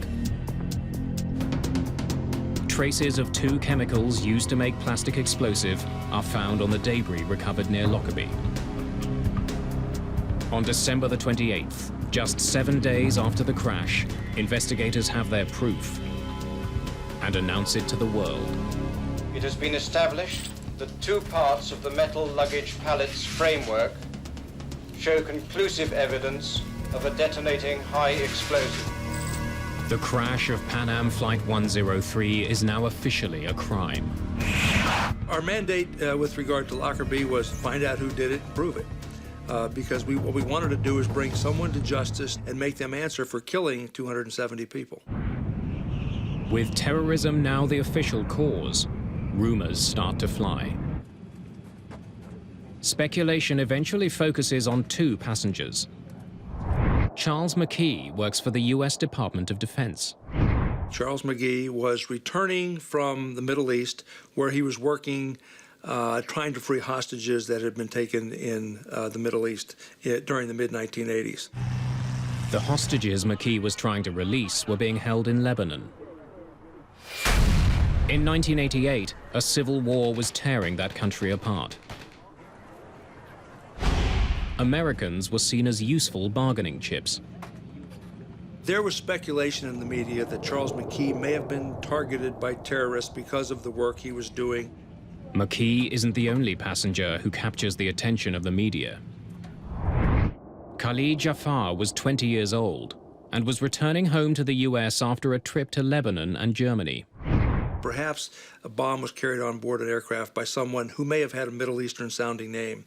Jafar was examined as a potential suspect. The story makes it as far as the US Congress, but no proof can be found that Jafar was involved or that McKee was the intended target. We looked at every single passenger on the plane to see if, in fact, someone could have given them a bomb. The evidence proved that not to be the case. In Lockerbie, investigators from the AAIB continue to sort through the tons of tangled metal. We could, I suppose in theory, have just stopped, but we thought, we know it's a bomb, we have all of the wreckage over land, it's an ideal opportunity to recover it all and to understand it properly. We knew it was a small bomb, but we didn't understand the explosive processes. Investigators are particularly interested in the hull of the aircraft. They move pieces of it to a military hangar just outside of town.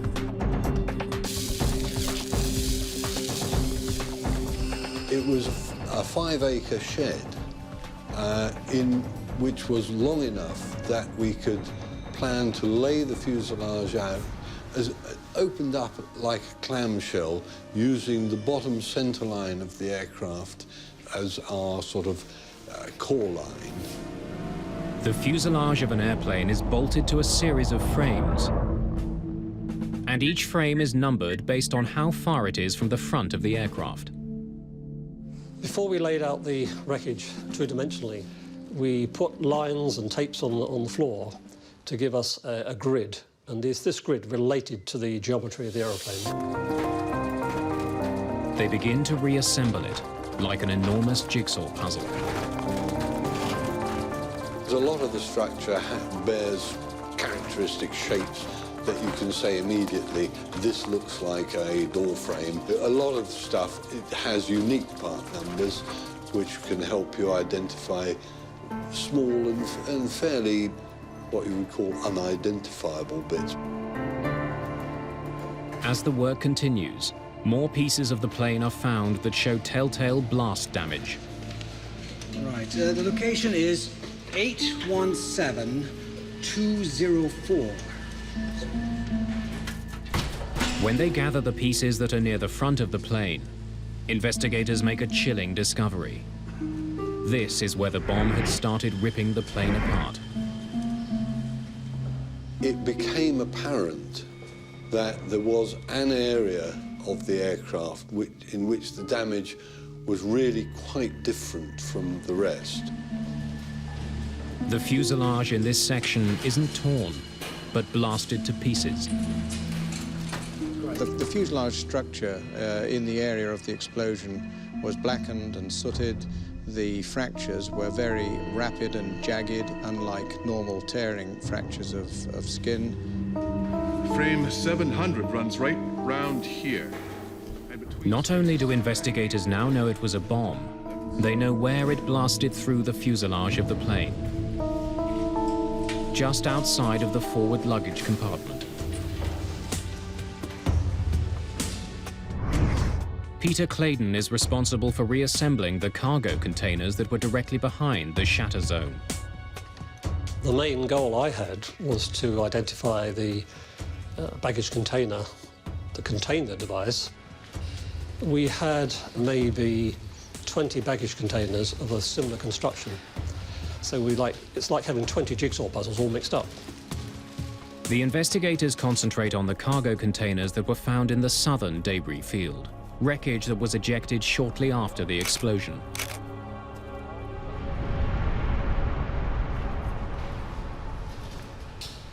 We concluded that there were only two on the aircraft, one made of aluminium, one made of fiberglass, and they had been adjacent to each other on the aircraft, and they were the only two that exhibited evidence of an improvised explosive device having detonated. The metal container, AVE 4041, is of particular interest. It was resting directly behind frame 700, where the blast damage is the worst. The damage caused to the metal container was quite severe. The damage to the adjacent fiberglass container, I think you might call it collateral damage. Investigators create a simple framework and attach the pieces of the real cargo container to it. As they do, it becomes clear. AVE 4041 carried the bomb that brought the plane down. Closely examining damage to the floor and the side of the container, investigators are also able to pinpoint the height of the bomb, where it was in the container when it exploded. What that said to me was that the device was probably in a suitcase, and that suitcase was probably not on the floor of the container. It looked like it was one level up. According to luggage records, it means that the bag containing the bomb had come from a connecting flight. While investigators are assembling a piece of the metal container, they discover a fragment of wreckage that doesn't belong. When I was looking at it, I saw a little piece of debris trapped in one of the folds. So gently flexing this apart, it fell out. When I looked at it, I could see it was a fragment of a printed circuit board, an electronic circuit board. Can you bring me a camera and an evidence bag, please?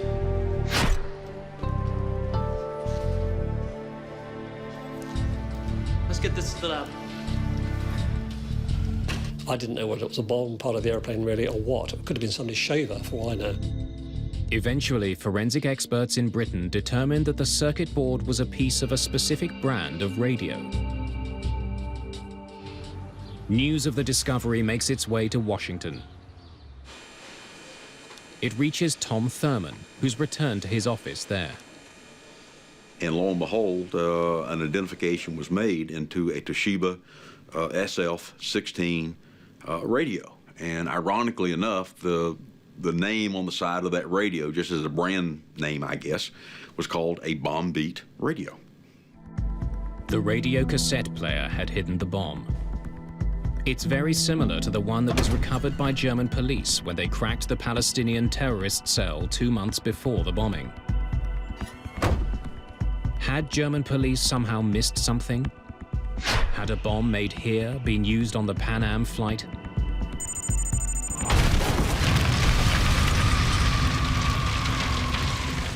When the bombing happened, one of the initial suspects certainly was the PFL-PGC cell in Germany. The intelligence told us that the PFL-PGC was probably responsible for this. 49 passengers who eventually boarded the Pan Am flight started their journey in the German city of Frankfurt. Their bags were placed onto Flight 103 in London. But the airline did not ensure the passengers who checked in the bags actually got onto the plane.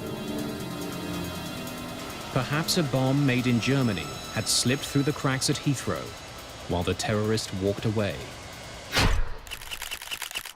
We had to then, if that was the case, prove it. As the investigation continues, there's a puzzling discovery. While made by the same company, the cassette player used in the Lockerbie bombing is slightly different from the one that was seized in Germany. Both were contained in Toshiba radios, but one was a one-speaker model, and the one that blew up the Lockerbie plane was a two-speaker, more updated model radio. The difference in the model of radio being used raises doubts. Perhaps the terrorists in Germany are not responsible. You can look at the way that a device is put together and say, hey, I know who put this together because I've seen this before, and this is the way that this bomb builder puts a bomb together. To call it a bomber's signature. Law enforcement officials need more clues to figure out who had built the bomb.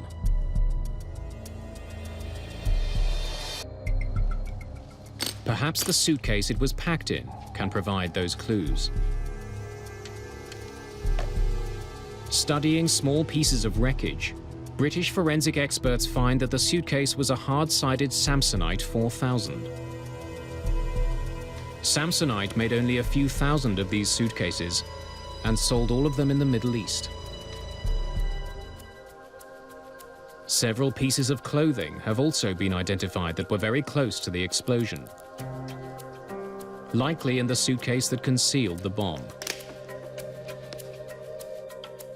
Most of these clothes were made by a single manufacturer and were only sold on the tiny island of Malta.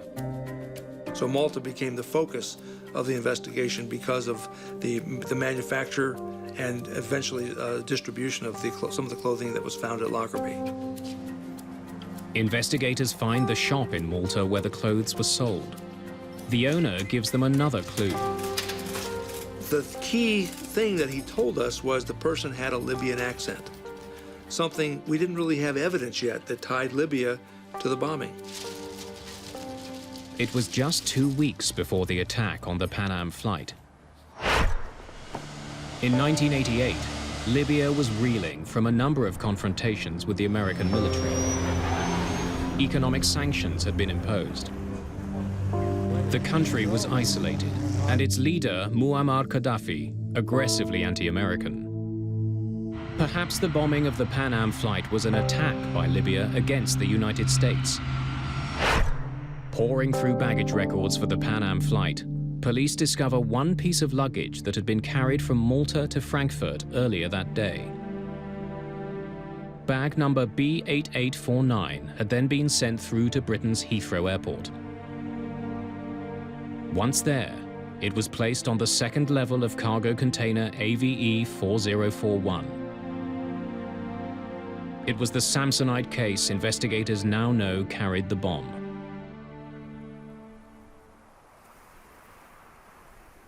More than a year after the crash, A new discovery in Lockerbie helps simplify the confusing series of clues.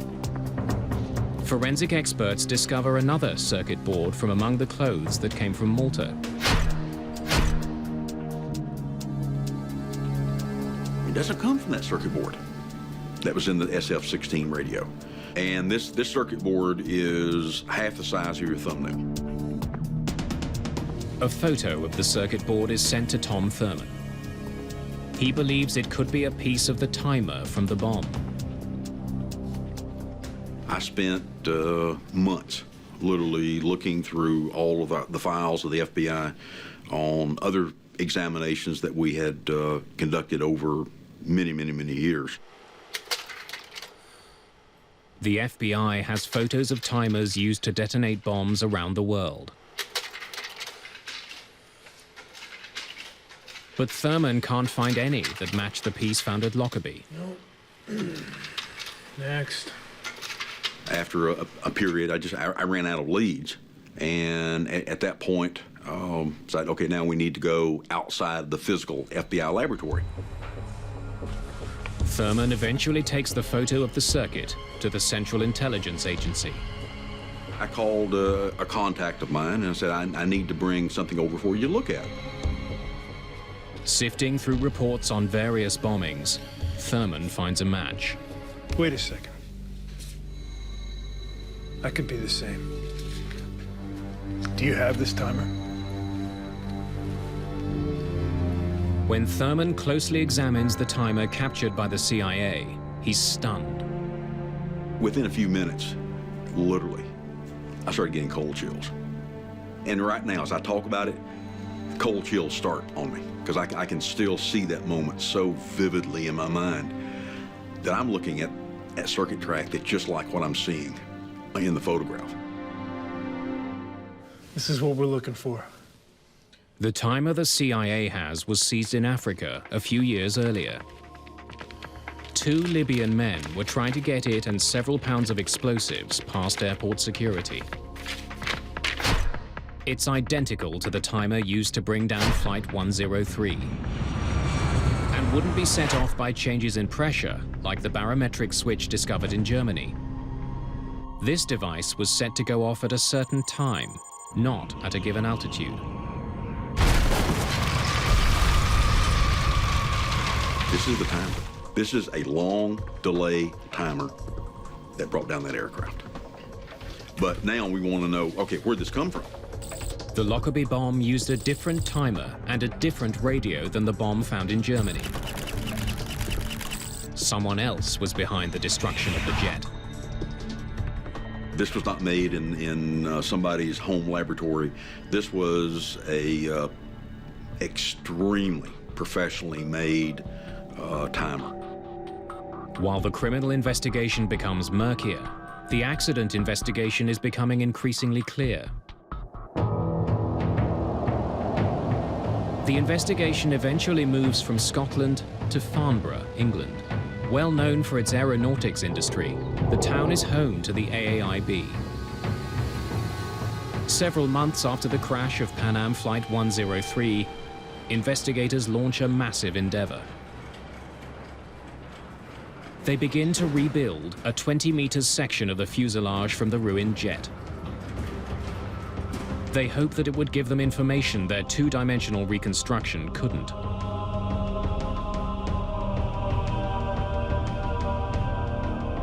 They can see that the explosion tore a 1.5 by 5 meter hole in the side of the plane.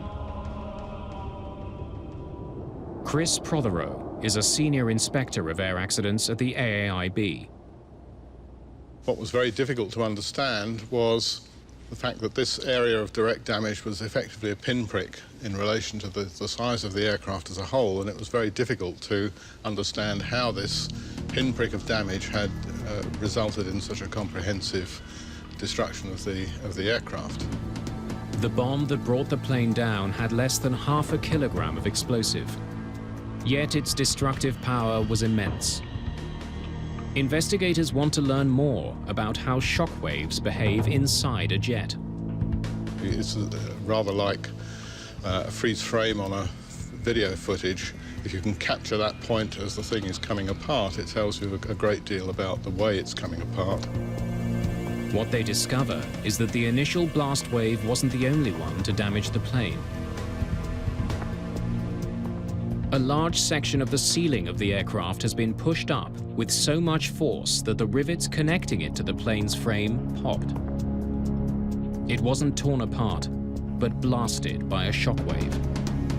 The other features that the 3D reconstruction allowed us to identify were areas of remote pressure damage on the crown skin and other areas where explosive shock had been channeled through the internal spaces in the aircraft. The inside of a jet acts like an echo chamber, bouncing the shock waves of the bomb around. They gather strength until they encounter a weak spot in the skin. When they do, they blast through. The work in Farnborough is powerful proof of how destructive even a small bomb can be, and how vital it is to track the bombers down. Almost 2 years after the Lockerbie disaster, the criminal trail of evidence brings investigators to Zurich.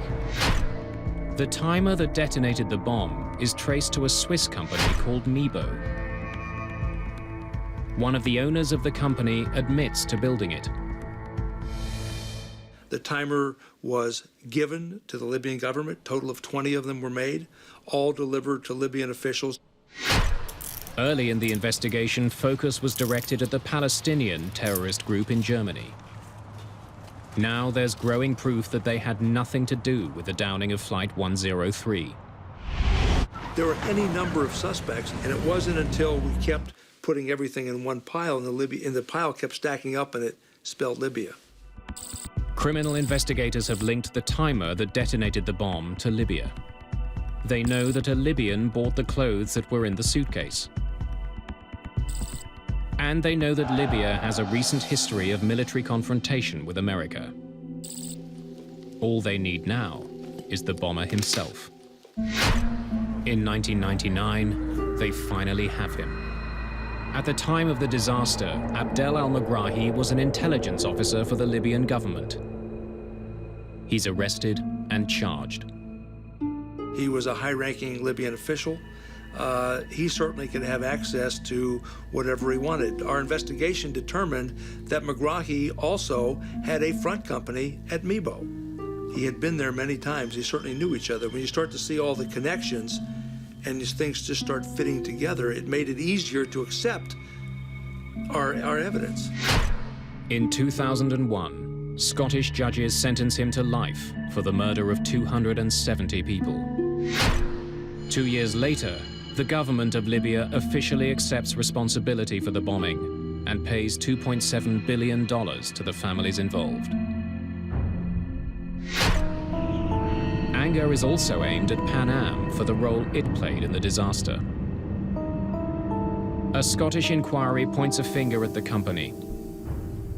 The passenger who checked the bomb onto Flight 103 did not get on board. It's a fact that Pan Am could have discovered had it been following proper procedures. One of the things we discovered when we looked into the bombing of Pan Am Flight 103 was that there were several bags on that plane that did not correspond to passengers. One of the changes that came about as a result of the Air India bombing was that airlines were forced to make sure no bag was put on a plane without a passenger accompanying it. It's called passenger baggage reconciliation. Without proper notification, Pan Am had stopped matching passengers and baggage at Heathrow Airport. So that rule that said that all passengers and luggage have to be matched was not followed. The company was eventually found guilty of willful misconduct.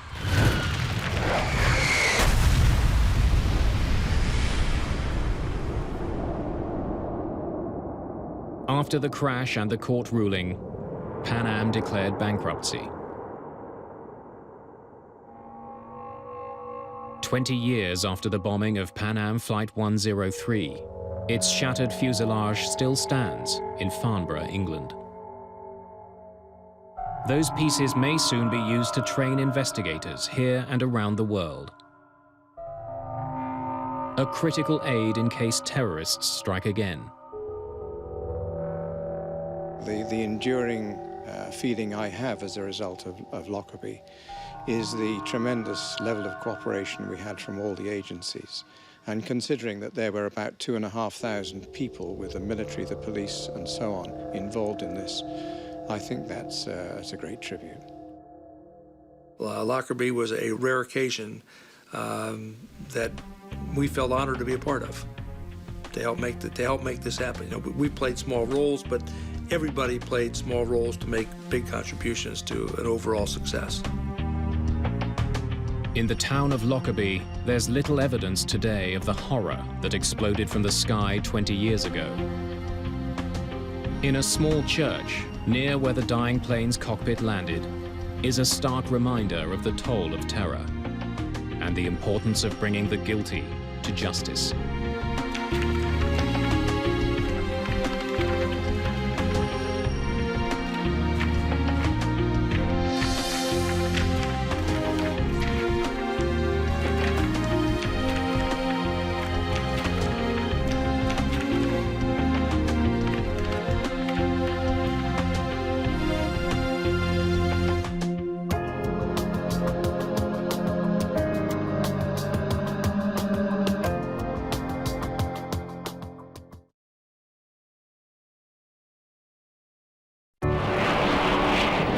It's the first public demonstration of the world's most sophisticated passenger jet. Okay, you're at 100 feet there. 100. The Airbus A320 is being introduced to the world. Mesdames et messieurs, votre attention s'il vous plaît. L'Airbus A320 arrive. That introduction turns into a fatal calamity. 30. Can be 30.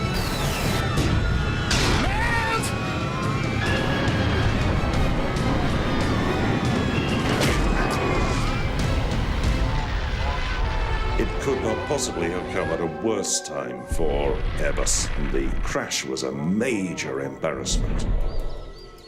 There's enormous pressure on investigators. If Airbus is to survive, they must find the answer to one crucial question. Was it the pilot or was it the plane?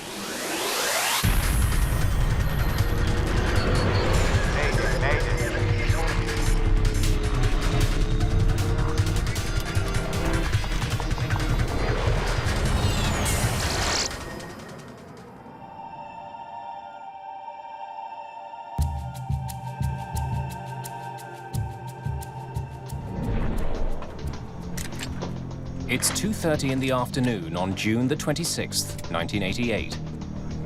An unusual charter flight prepares to depart Basel-Mulhouse Airport in France, near the Swiss border. NTIs? Captain Michel Asseline is one of Air France's most distinguished pilots. On. Though only 44, he's the head of pilot training for the company's newest plane, the Airbus A320. It's only the third of its kind to roll off the assembly line. Captain Asseline flew this very aircraft from the factory in Toulouse just 2 days earlier. I was in charge of the launching of the 320 in Air France. The company used me to promote the aircraft. The speeches to make was constantly on the television, on the newspaper. Air Shuttle 296 would like to roll, please. Asseline's first officer, Pierre Mazière, is also a senior Air France pilot. Air Shuttle 296. He's invited 2 off-duty flight attendants to come along for the ride on this special flight. The aircraft is booked to perform a low-altitude flyover at a local air show. There are 130 people on board this A320, which is unusual for an air show demonstration flight. They have no luggage. For some, it's their first time on an airplane. There are even children, like 7-year-old Mariama Bari, unaccompanied by their parents. After the flyover, they will be taken on a sightseeing tour around Mont Blanc, the highest peak in Western Europe. Most got their tickets as promotional gifts from a local bank and newspaper. Jean-Marie Schreiber is a young reporter covering the launch of the new plane. As a journalist, I was thrilled to be on the flight, to have a chance to see how people reacted inside the plane.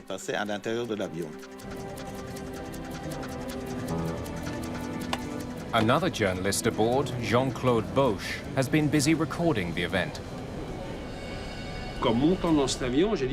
As I got on the plane, I thought, great, this is going to be an unforgettable experience. And it really was unforgettable. The A320 is the first civil aircraft to use fly-by-wire, a cutting-edge technology that computerizes flight controls. The system had previously mainly been used by the military. On the fly-by-wire system, the pilot essentially flies the computer, and the computer flies the aircraft.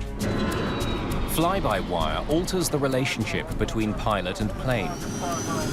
It gives computers the ability to override human inputs to prevent pilot error.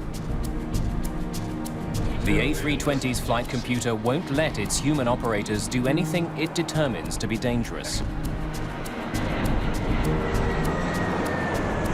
Airbus has become the first civil aircraft maker to embrace this technology. It hopes this will give it an edge over its longtime American rival, Boeing. In its first public presentation, Airbus has a lot on the line. Okay, tell me what you want in terms of speed and altitude. Okay, then take off, right turn. We go nice and easy to find out things. We tried to demonstrate the capability of this aircraft. To say we wanted to show off, not exactly. We wanted to make a good job, and we were sure to make a good job. Once we identify the airfield, we extend flaps to 3. We'll do the flyover at 100, landing gear out, and you just leave it up to me. I'll give it Alpha Max. Done it 20 times. Okay. Captain Asseline is planning a breathtaking maneuver. A low-altitude, nose-high flyby at Alpha Max. This is the slowest a plane can fly without stalling. Ladies and gentlemen, hello, and welcome aboard this Airbus A320, which was put into service just 2 days ago. We will soon be taking off for a short sightseeing flight, which will start from the Alpsheim Flying Club, and then we'll be flying around Mont Blanc. I wish you a very pleasant flight. That's done.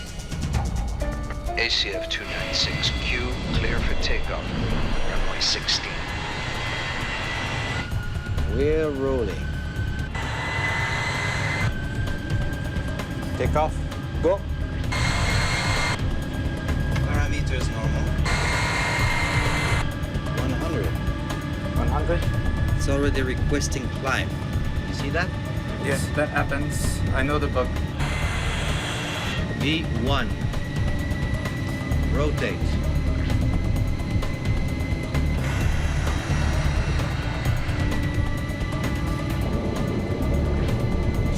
Gear up, flaps 1. After takeoff checklist completed. It's only a 5-minute flight to Habsheim Airfield, where the airshow is being held. For this sleepy Alsatian town, the airshow is the highlight of the summer. The airshow drew more than 5,000 people. There was significant interest from the public. The airfield is so small, its coordinates aren't stored in the plane's navigation database, so the pilots must find it by sight. You're at 8 nautical miles. You'll soon see it. There's the highway.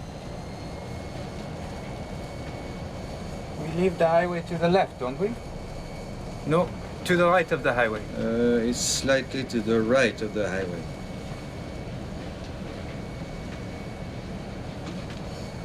There's the airfield. You've got it, have you? The pilots have spotted the airfield late. They will have to hurry to descend to the planned altitude for the flyover at the airshow. A crowd is forming at the runway. Air Charter 296, good afternoon. Abchime, hello. We're coming into view of the airfield for the flyover. Yes, I can see you. We're cleared. The sky's clear. Gear down. Okay, we're going in for low altitude, low speed flyover. 296. Roger. Flaps 2. Quebec November Hotel, Absane, Fox Echo 984. Okay. 984. Put in 984. Flaps 3. Flaps 3. That's the airfield. You confirm? Affirmative. Flight 296 makes a gentle turn to line up with the runway. The pilots must now lose more altitude and speed to get into position for the flyover. 200. 200. Mesdames et messieurs, votre attention s'il vous plaît. L'Airbus A320 arrive. Okay, you're at 100 feet there. 100. Watch it. 100. Watch it. The aircraft is now at the planned altitude. For Asseline, this will be the most delicate part of the maneuver. He must keep the plane in a stable position with the nose up, but not too high. I looked at the ground and said, look, he's not high enough, because you could see the grass right out your window. Okay, I'm okay there. Disconnect auto throttle. He disables one of the plane's safety features so that the computer won't speed up the slow-moving plane. Only now, Captain Asseline sees a danger that threatens the lives of everyone on board. The A320's low-speed flyover at the Habsheim airfield is suddenly not going according to plan. There's a forest in the path of Captain Asseline's plane. 30. Take off, go around power. He selects the highest thrust setting and pulls back on the controls, expecting the aircraft to pull up. But the plane keeps dropping.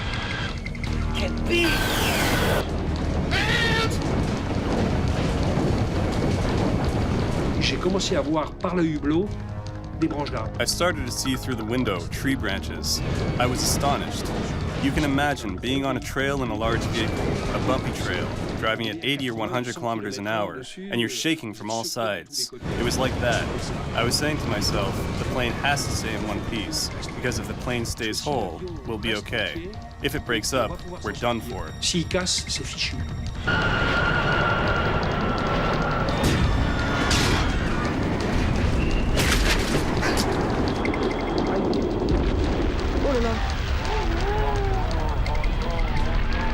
Still full of fuel, the right wing of the jet is sheared off. The fuel ignites immediately on impact.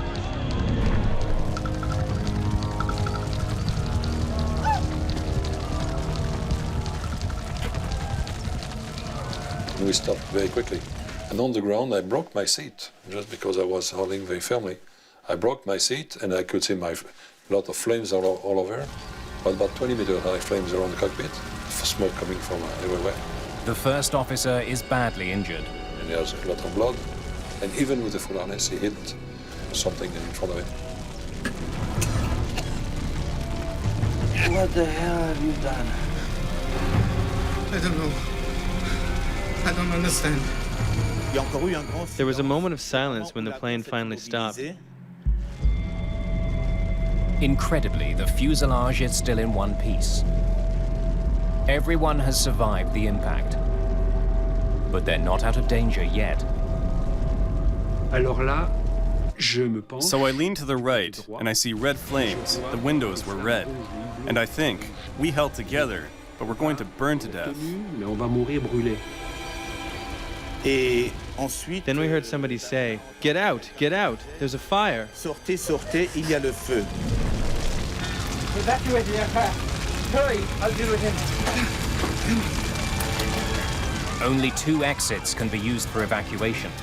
The rest are engulfed in flames. But thick branches block one of the doors, making evacuation difficult. In the chaos of the cabin, some passengers struggle with their seatbelts. Marie-Françoise Froche is one of the last passengers to leave her seat. She comes across Mariama Barry, who's trapped in her seat. Mariama Barry, she was 7, 8. After the accident, people pushing toward the exit pushed on the backs of the seats, the backs that folded over her, and then she was trapped by her seatbelt. No one saw her. She was forgotten.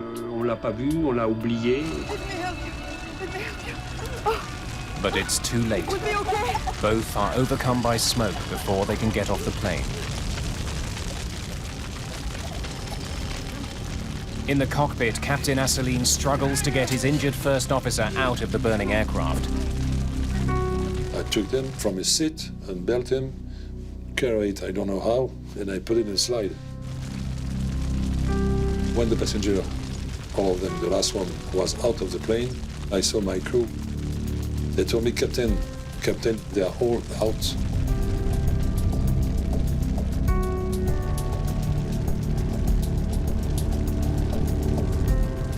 I couldn't believe it. But the crew is wrong.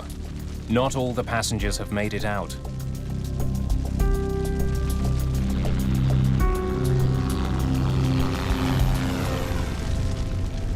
Marie-Françoise Froche, Mariama Barry, and another young boy are dead.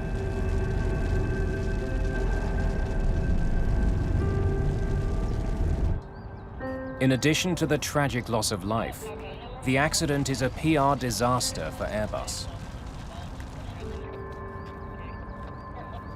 The crash could not possibly have come at a worse time for Airbus. They were trying out this new concept, which they had touted very widely as a new level of safety for civil flight. And here's a pilot going and crashing one. For those who actually saw the accident, and it was broadcast on the news media throughout the world the same evening that it happened, there was amazement. The crash was a major embarrassment.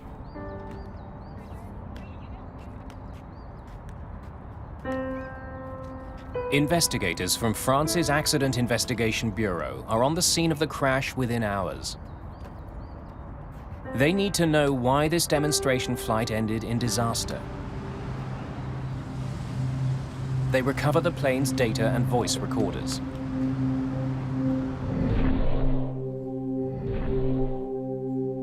Claude Béchet will head the investigation. Was it the pilot or was it the plane? We need to know. Like the pilots of Flight 296, he also works for Air France as an airline captain. Let's get to work. Which is unusual for a state investigator. At that time, I was still an airline pilot, and I was in New York when the accident happened, and they sent me a telegram to ask me to come back to Paris as soon as possible. Apart from the flight recorders, investigators have a remarkable piece of evidence to consider. A high-quality video of the accident has been recorded by a French cameraman. It was the first time we had a video of an accident, you know. Normally, an accident happens in the middle of nowhere, where nobody is there with a camera to film it. The tape clearly shows the plane flying right at the trees at the end of the runway. It doesn't seem to be climbing at all.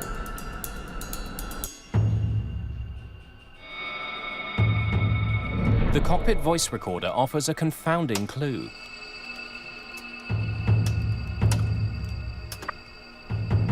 Take off, go around power. 30.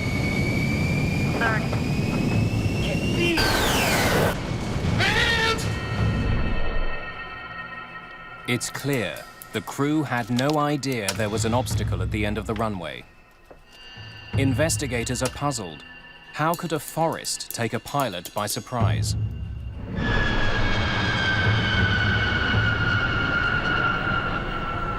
Béchet brings Captain Asselineau in for questioning about the flyover at Habsheim. They need to know what his plan was. My intention was to carry out a flyover at slow speed. As a qualified A320 pilot, Claude Béchet is familiar with the plane's capabilities. Over the airstrip, and we go to Alpha Max. Very good. He sees nothing wrong with Captain Asseline's plan. It was not bad. Making a slow pass was well planned. And he seemed to me to be very open and very ready to help to work with the investigation commission. Investigators turn their attention to how Air France prepared the flight crew for the airshow. They discover a memo setting out the rules for all airshow flights. What draws the attention of investigators is the minimum altitude Air France had selected for airshow flyovers: 100 feet. It was in violation of national regulations. He should have been at 500 feet, as a matter of fact. But there had at that time a tendency for pilots who were making air shows like that to go a little bit lower and sometimes much lower. Chief Investigator Claude Béchet now wonders if there were any other mistakes in the planning of the flight.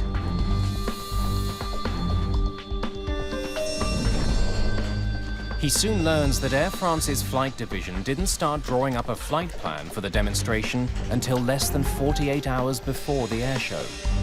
An Air France employee had prepared maps of the airfield for the crew of Flight 296. Investigators find a serious problem. The forest around Habsheim Airfield did not show up on the photocopies.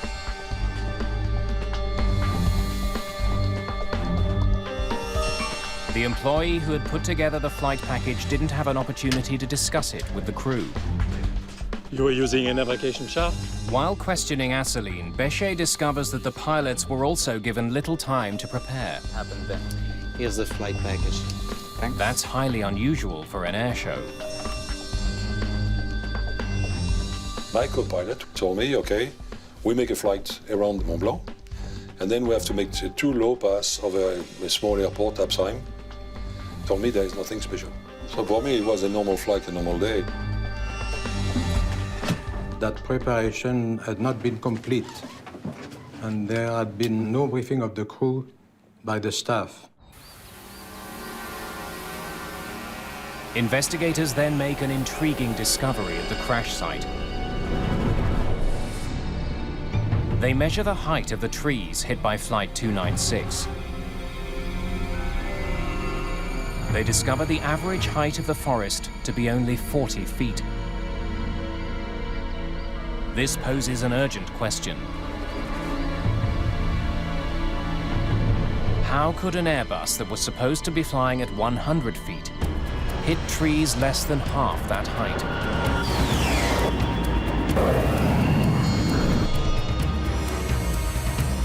It is clear to investigators that Flight 296 fatally deviated from its original flight plan, losing altitude before plunging into a forest.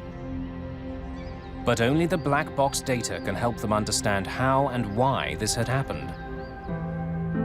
Information from the A320's flight data recorder is recovered within hours of the crash. The device records information about 200 aircraft functions. It paints a detailed picture of how Flight 296 was operating in the final minutes of its journey. Can be! We could reconstruct the entire accident. We could live with the crew as the accident was happening.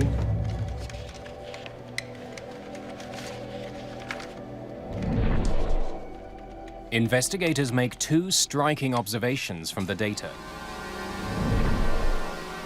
The first is that Flight 296 suffered no mechanical breakdowns. The second is that the A320 followed a very different flight path than the one Captain Asseline had planned. Instead of maintaining a stable airspeed and altitude, Flight 296 had slowed down and lost altitude as it performed the flyover. As the A320 crossed the Habsheim airfield, its speed dropped to only 112 knots. That's about as slow as an A320 can fly. The plane's deceleration was so dramatic, it was even visible on the video. Michel Asselineau was one of Air France's top pilots. Claude Béchet is hard-pressed to understand how he could have mishandled such a high-profile flight. Pressed further, Asselineau explains how the trouble started. You were using a navigation chart? Yes, we had some difficulty locating the airfield. Leave the highway to the left, don't we? No, to the right of the highway. It's slightly to the right of the highway. There's the airfield. You've got it, have you?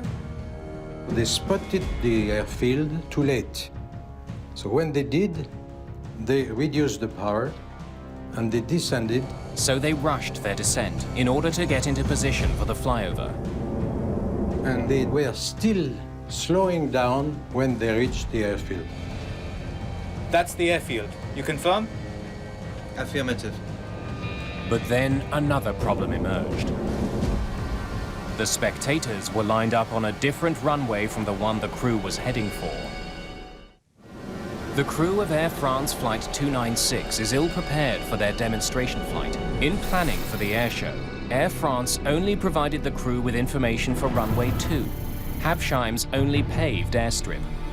But Captain Asselineau sees the crowds aligned on a much shorter, adjacent grass field. I was expecting a normal runway. At the latest moment, I saw that it was a grass runway. Captain Asselineau lined up with the grass strip. I had no idea that at the end of the runway was a forest. For me, it was bushes only or something. Okay, you're at 100 feet there. Watch it. Watch it. Because they had to rush their descent, by the time Flight 296 got to the airfield, it was flying too fast. To lose speed, Captain Asselineau kept the thrust on its lowest power setting, well below the setting pilots normally use for Alpha Max flight. But another serious problem was developing. The aircraft had dropped below 100 feet and was continuing to fall. And the crew didn't seem to notice. I'm okay there. Disconnect auto throttle. In a matter of seconds, the altitude had fallen to only 30 feet. What was extremely clear is that airplane was flying at approximately 30 feet above the ground. Regardless of any other data, this data was extremely important. Take off, go run power. No airplane of that size or of any other size should make a flight path that low. The data is clear. You were at 30 feet, not 100. I believed I was at 100 feet. Claude Béchet is still uncertain how the A320 ended up so dangerously close to the ground. Captain Asselineau insists his instruments failed him. Flaps 2. Quebec November Hotel at St. Fox Echo 984. Okay. 984. Captain Asselineau was relying on his barometric altimeter. It uses air pressure to measure the plane's distance from the ground. It had to be set to local atmospheric pressure to be accurate. Quebec November Hotel at St. Fox Echo 984. Okay. 984. Put in 9. The cockpit recorder proves that the tower provided the pressure reading and the crew set their instrument. But Asselineau insists the altimeter was giving him a false reading. I tell you, the altimeter said the plane was at 100 feet. Michel Asselineau stated that the barometric altimeter was, in fact, to be precise, 67 feet out. And that is something that he claims led him to be flying at 30 feet instead of at 100 feet. Investigators are skeptical. Asselineau had more than one instrument to give him altitude information. The A320 has a second altimeter that uses radio waves to calculate the plane's distance from the ground. That altimeter displays the altitude on a digital display. But Captain Asseline claims it was difficult to read. We could not use the radio altimeter because this radio altimeter is digital and nobody can fly by reading numbers. I tried that later on a simulator. I never succeed to do it. But the radio altimeter has another way of alerting pilots. I'm okay there. A digital voice call-out. Disconnect auto throttle. But Asseline claims he and his first officer, Pierre Mazière, could not hear it. Some people say, but you could have heard the radio altimeter saying 30, 30, 50, 40, 30. No, because at that time this aircraft was very, very noisy. And we have the headset. And we have demonstrated at that time that the radio altimeter warnings or the radio altimeter call-outs, they were not going through the headset. Despite Asseline's defense, investigators are certain that the crew of Flight 296 mishandled a risky maneuver. Béchet has more questions for Captain Asseline. What did you do when you saw the trees? I did what any pilot would do. I tried to climb over them. Investigators learn that in the final moments before the crash, 30. Take off, go around power. Captain Asseline applied full throttle. When I was waiting for the engine to spool up, that I realized in front of me there were trees. And I was waiting. But he claims the engines did not respond. And when they finally kicked in, it was too late.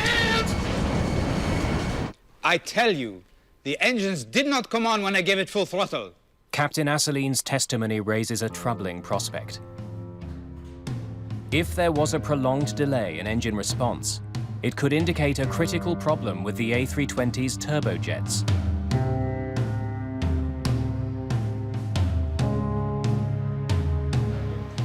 Captain Asseline is convinced the engines didn't respond quickly enough in the final seconds of the flight.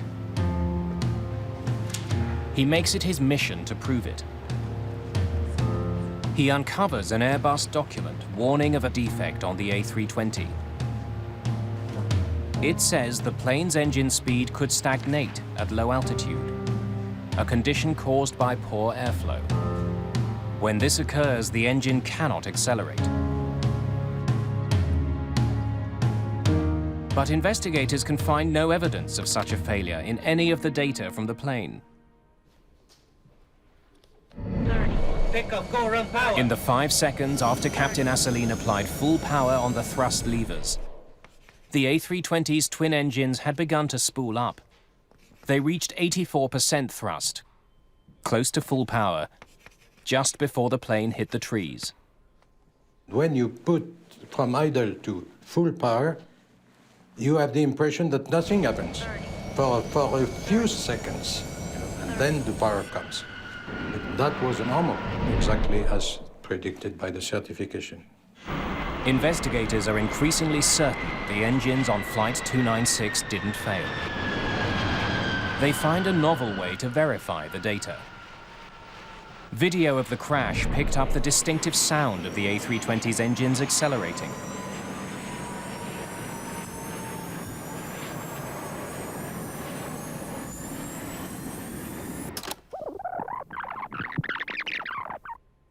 By studying that sound, engineers can determine how much power the engines were generating in the final seconds before the crash. We were able to compare the RPM of the engines from that film and from the flight data recorder. There was nothing wrong with the engines, any of the two engines. Why? Chief Investigator Claude Béchet has a new headache. Captain Asseline is convinced there is a conspiracy against him. He cuts off all cooperation with the investigation. Very well.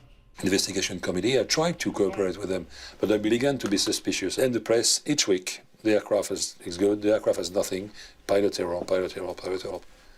All that was a big cover-up, my opinion. Captain Asseline begins a campaign to challenge the French investigation. He appears on British television to make a dramatic assertion. When I pull the stick to up position, the flight controls, the elevator control go to down position. So on any aircraft, if you ask up, following the order of the pilots, the elevator control goes to up, and not that on that one, it went to down. Why? That would be the good question. His accusations go to the heart of doubts about the aircraft. That Airbus fly-by-wire system had given the A320's computers too much control.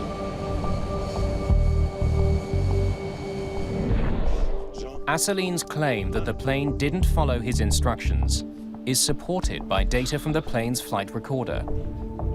The black box recorded every movement of the pilot's side stick controller. It does show that seconds before the crash, Captain Asseline pulled it back to get the plane's nose up. Investigators compare it with what the plane did in response. They make a perplexing discovery. He's telling the truth. The elevator moved down. In the final seconds before the accident, the pilots had desperately tried to pull up.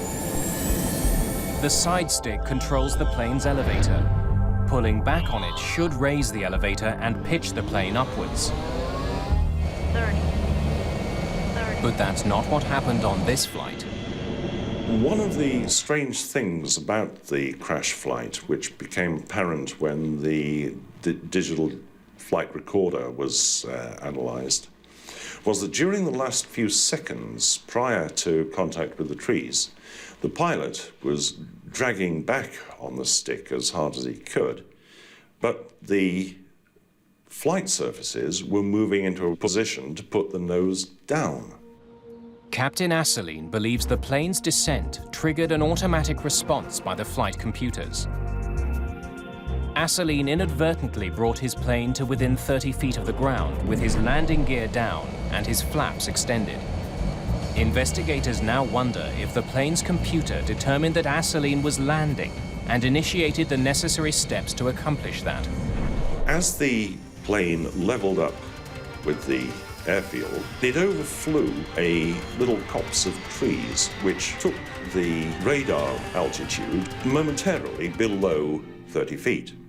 That would have been sufficient to trigger the flight control system to enter landing mode. It's possible that in spite of what Captain Asseline was commanding the plane to do, the computer brought the plane's nose down for landing. Investigators must try to determine whether the A320 overrode its pilot at a critical moment. They analyze the data from the flight recorder.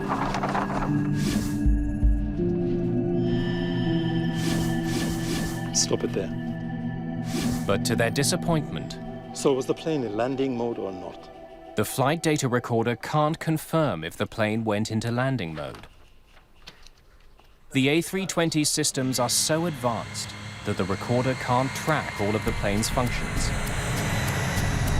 Investigator Claude Béchet comes up with another way to find out.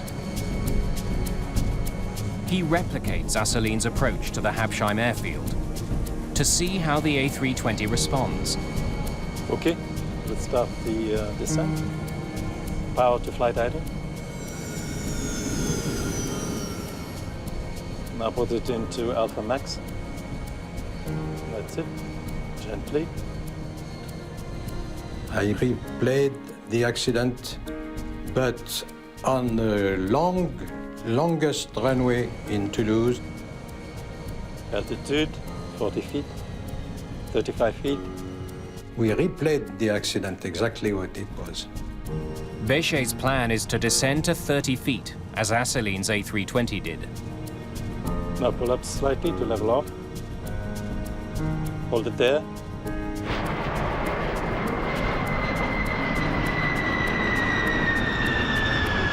Béchet wants to see if the flight computer puts the plane in landing mode.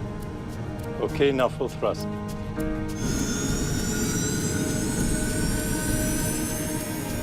Did you feel that?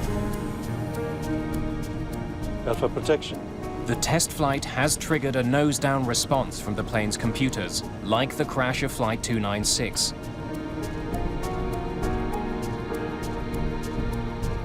But the plane hadn't gone into landing mode. Instead, the flyover had activated one of the A320's main safety features: stall protection. Due to a lack of airflow over the wings, flying slowly in a nose-high position can cause a plane to lose lift. The A320's computer has been programmed to bring the plane's nose down when it gets close to stalling.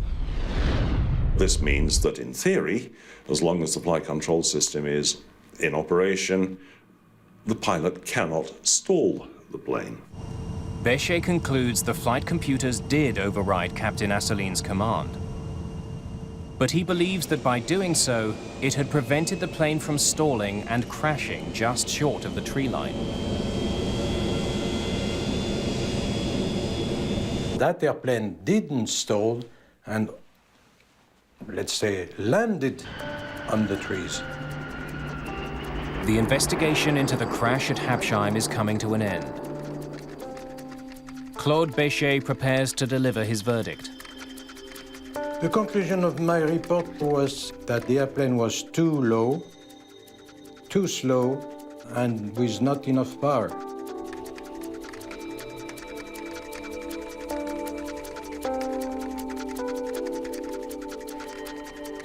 As far as Claude Béchet is concerned, the report is the final word on the Habsheim tragedy. The case, however, is far from over. The French justice system is moving towards a judgment of Captain Asseline. He is charged with involuntary homicide in the deaths of 3 passengers and faces the prospect of a long prison sentence. But Captain Asseline believes he has found evidence that will exonerate him. He is convinced there was a conspiracy to tamper with the plane's black boxes, to conceal problems with the A320's fly-by-wire technology. There has been a cover-up with some phony recorders. That's the first point. The second point, they have been changing the content of the recorders. It all begins, according to Asseline, at the crash site. An employee of France's Civil Aviation Authority is photographed carrying the A320's flight recorders from the scene. Those same black boxes are presented as evidence at Asseline's trial. But inexplicably, they look different. I had a chance to see the black boxes held by the court. But when I see the state they're in, they're old boxes, full of scratches, dusty, with chipped paint. I think, wait, these can't be the boxes from the crash. The plane was new. They're not the right ones. Captain Asseline hires a Swiss criminology institute to compare the 2 photographs. Its conclusion, they're not the same flight recorders. Captain Michel Asseline claims the black box data from his flight has been tampered with. But investigator Claude Béchet rejects the accusations as outrageous. They were trying to prove that the tapes had been tampered with, which we could not understand because every recorder expert knew that it was physically impossible. But there is one expert who believes the black boxes are suspicious. Ray Davis is a former head of flight recorder analysis at Britain's Air Accidents Investigation Branch. He has been hired by British television to review the French investigators' work. It was a little bit of an eye-opener in a way, in that prior to reading the report, I had a totally different impression of the possible causes of this accident, whereas when I read the report, there were so many anomalies and questions raised by the report that my whole attitude towards the accident changed completely. Davis discovers evidence that could vindicate Asseline. It raises questions about when the crew applied power to try to overfly the trees. 30. Take off, go around power. 30.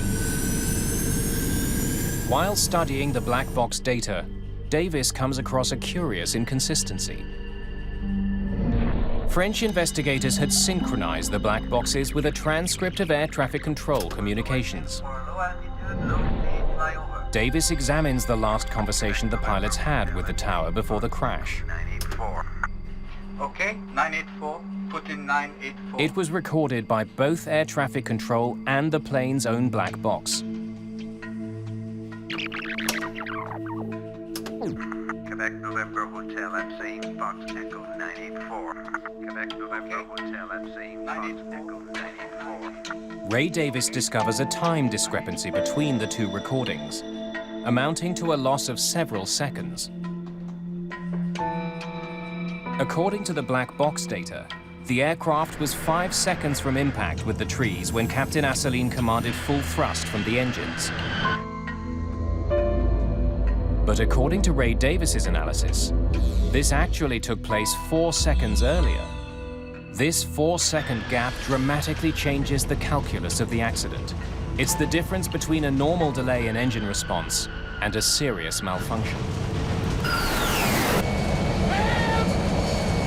Assouline claims that on this particular occasion, the delay was more than he expected.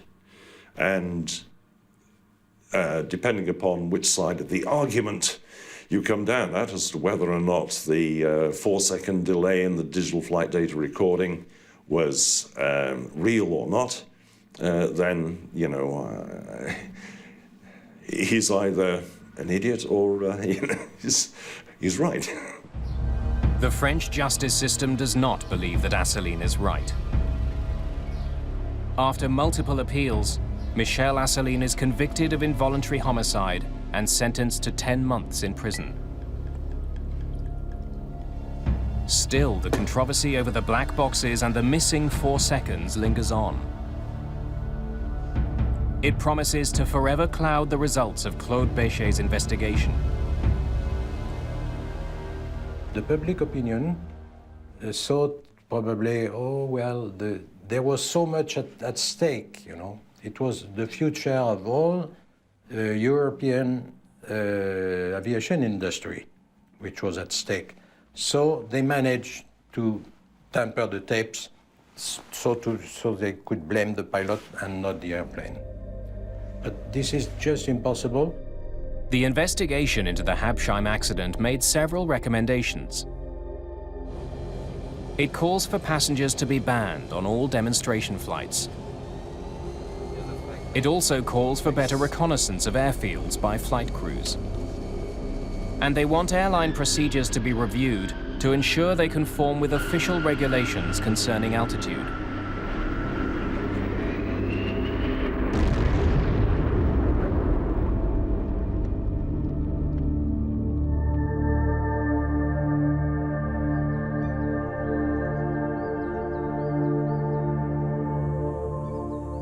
Michel Assouline went on to a career as a teacher and inventor in the aviation industry. He continues to appeal his conviction and has devoted much of his life to clearing his name. The tragedy at Habsheim would have little impact on Airbus industry. The A320 would go on to become one of the most successful commercial aircraft in history, selling over 750 planes in its first 10 years. And fly-by-wire technology would be safely adopted by a new generation of passenger aircraft.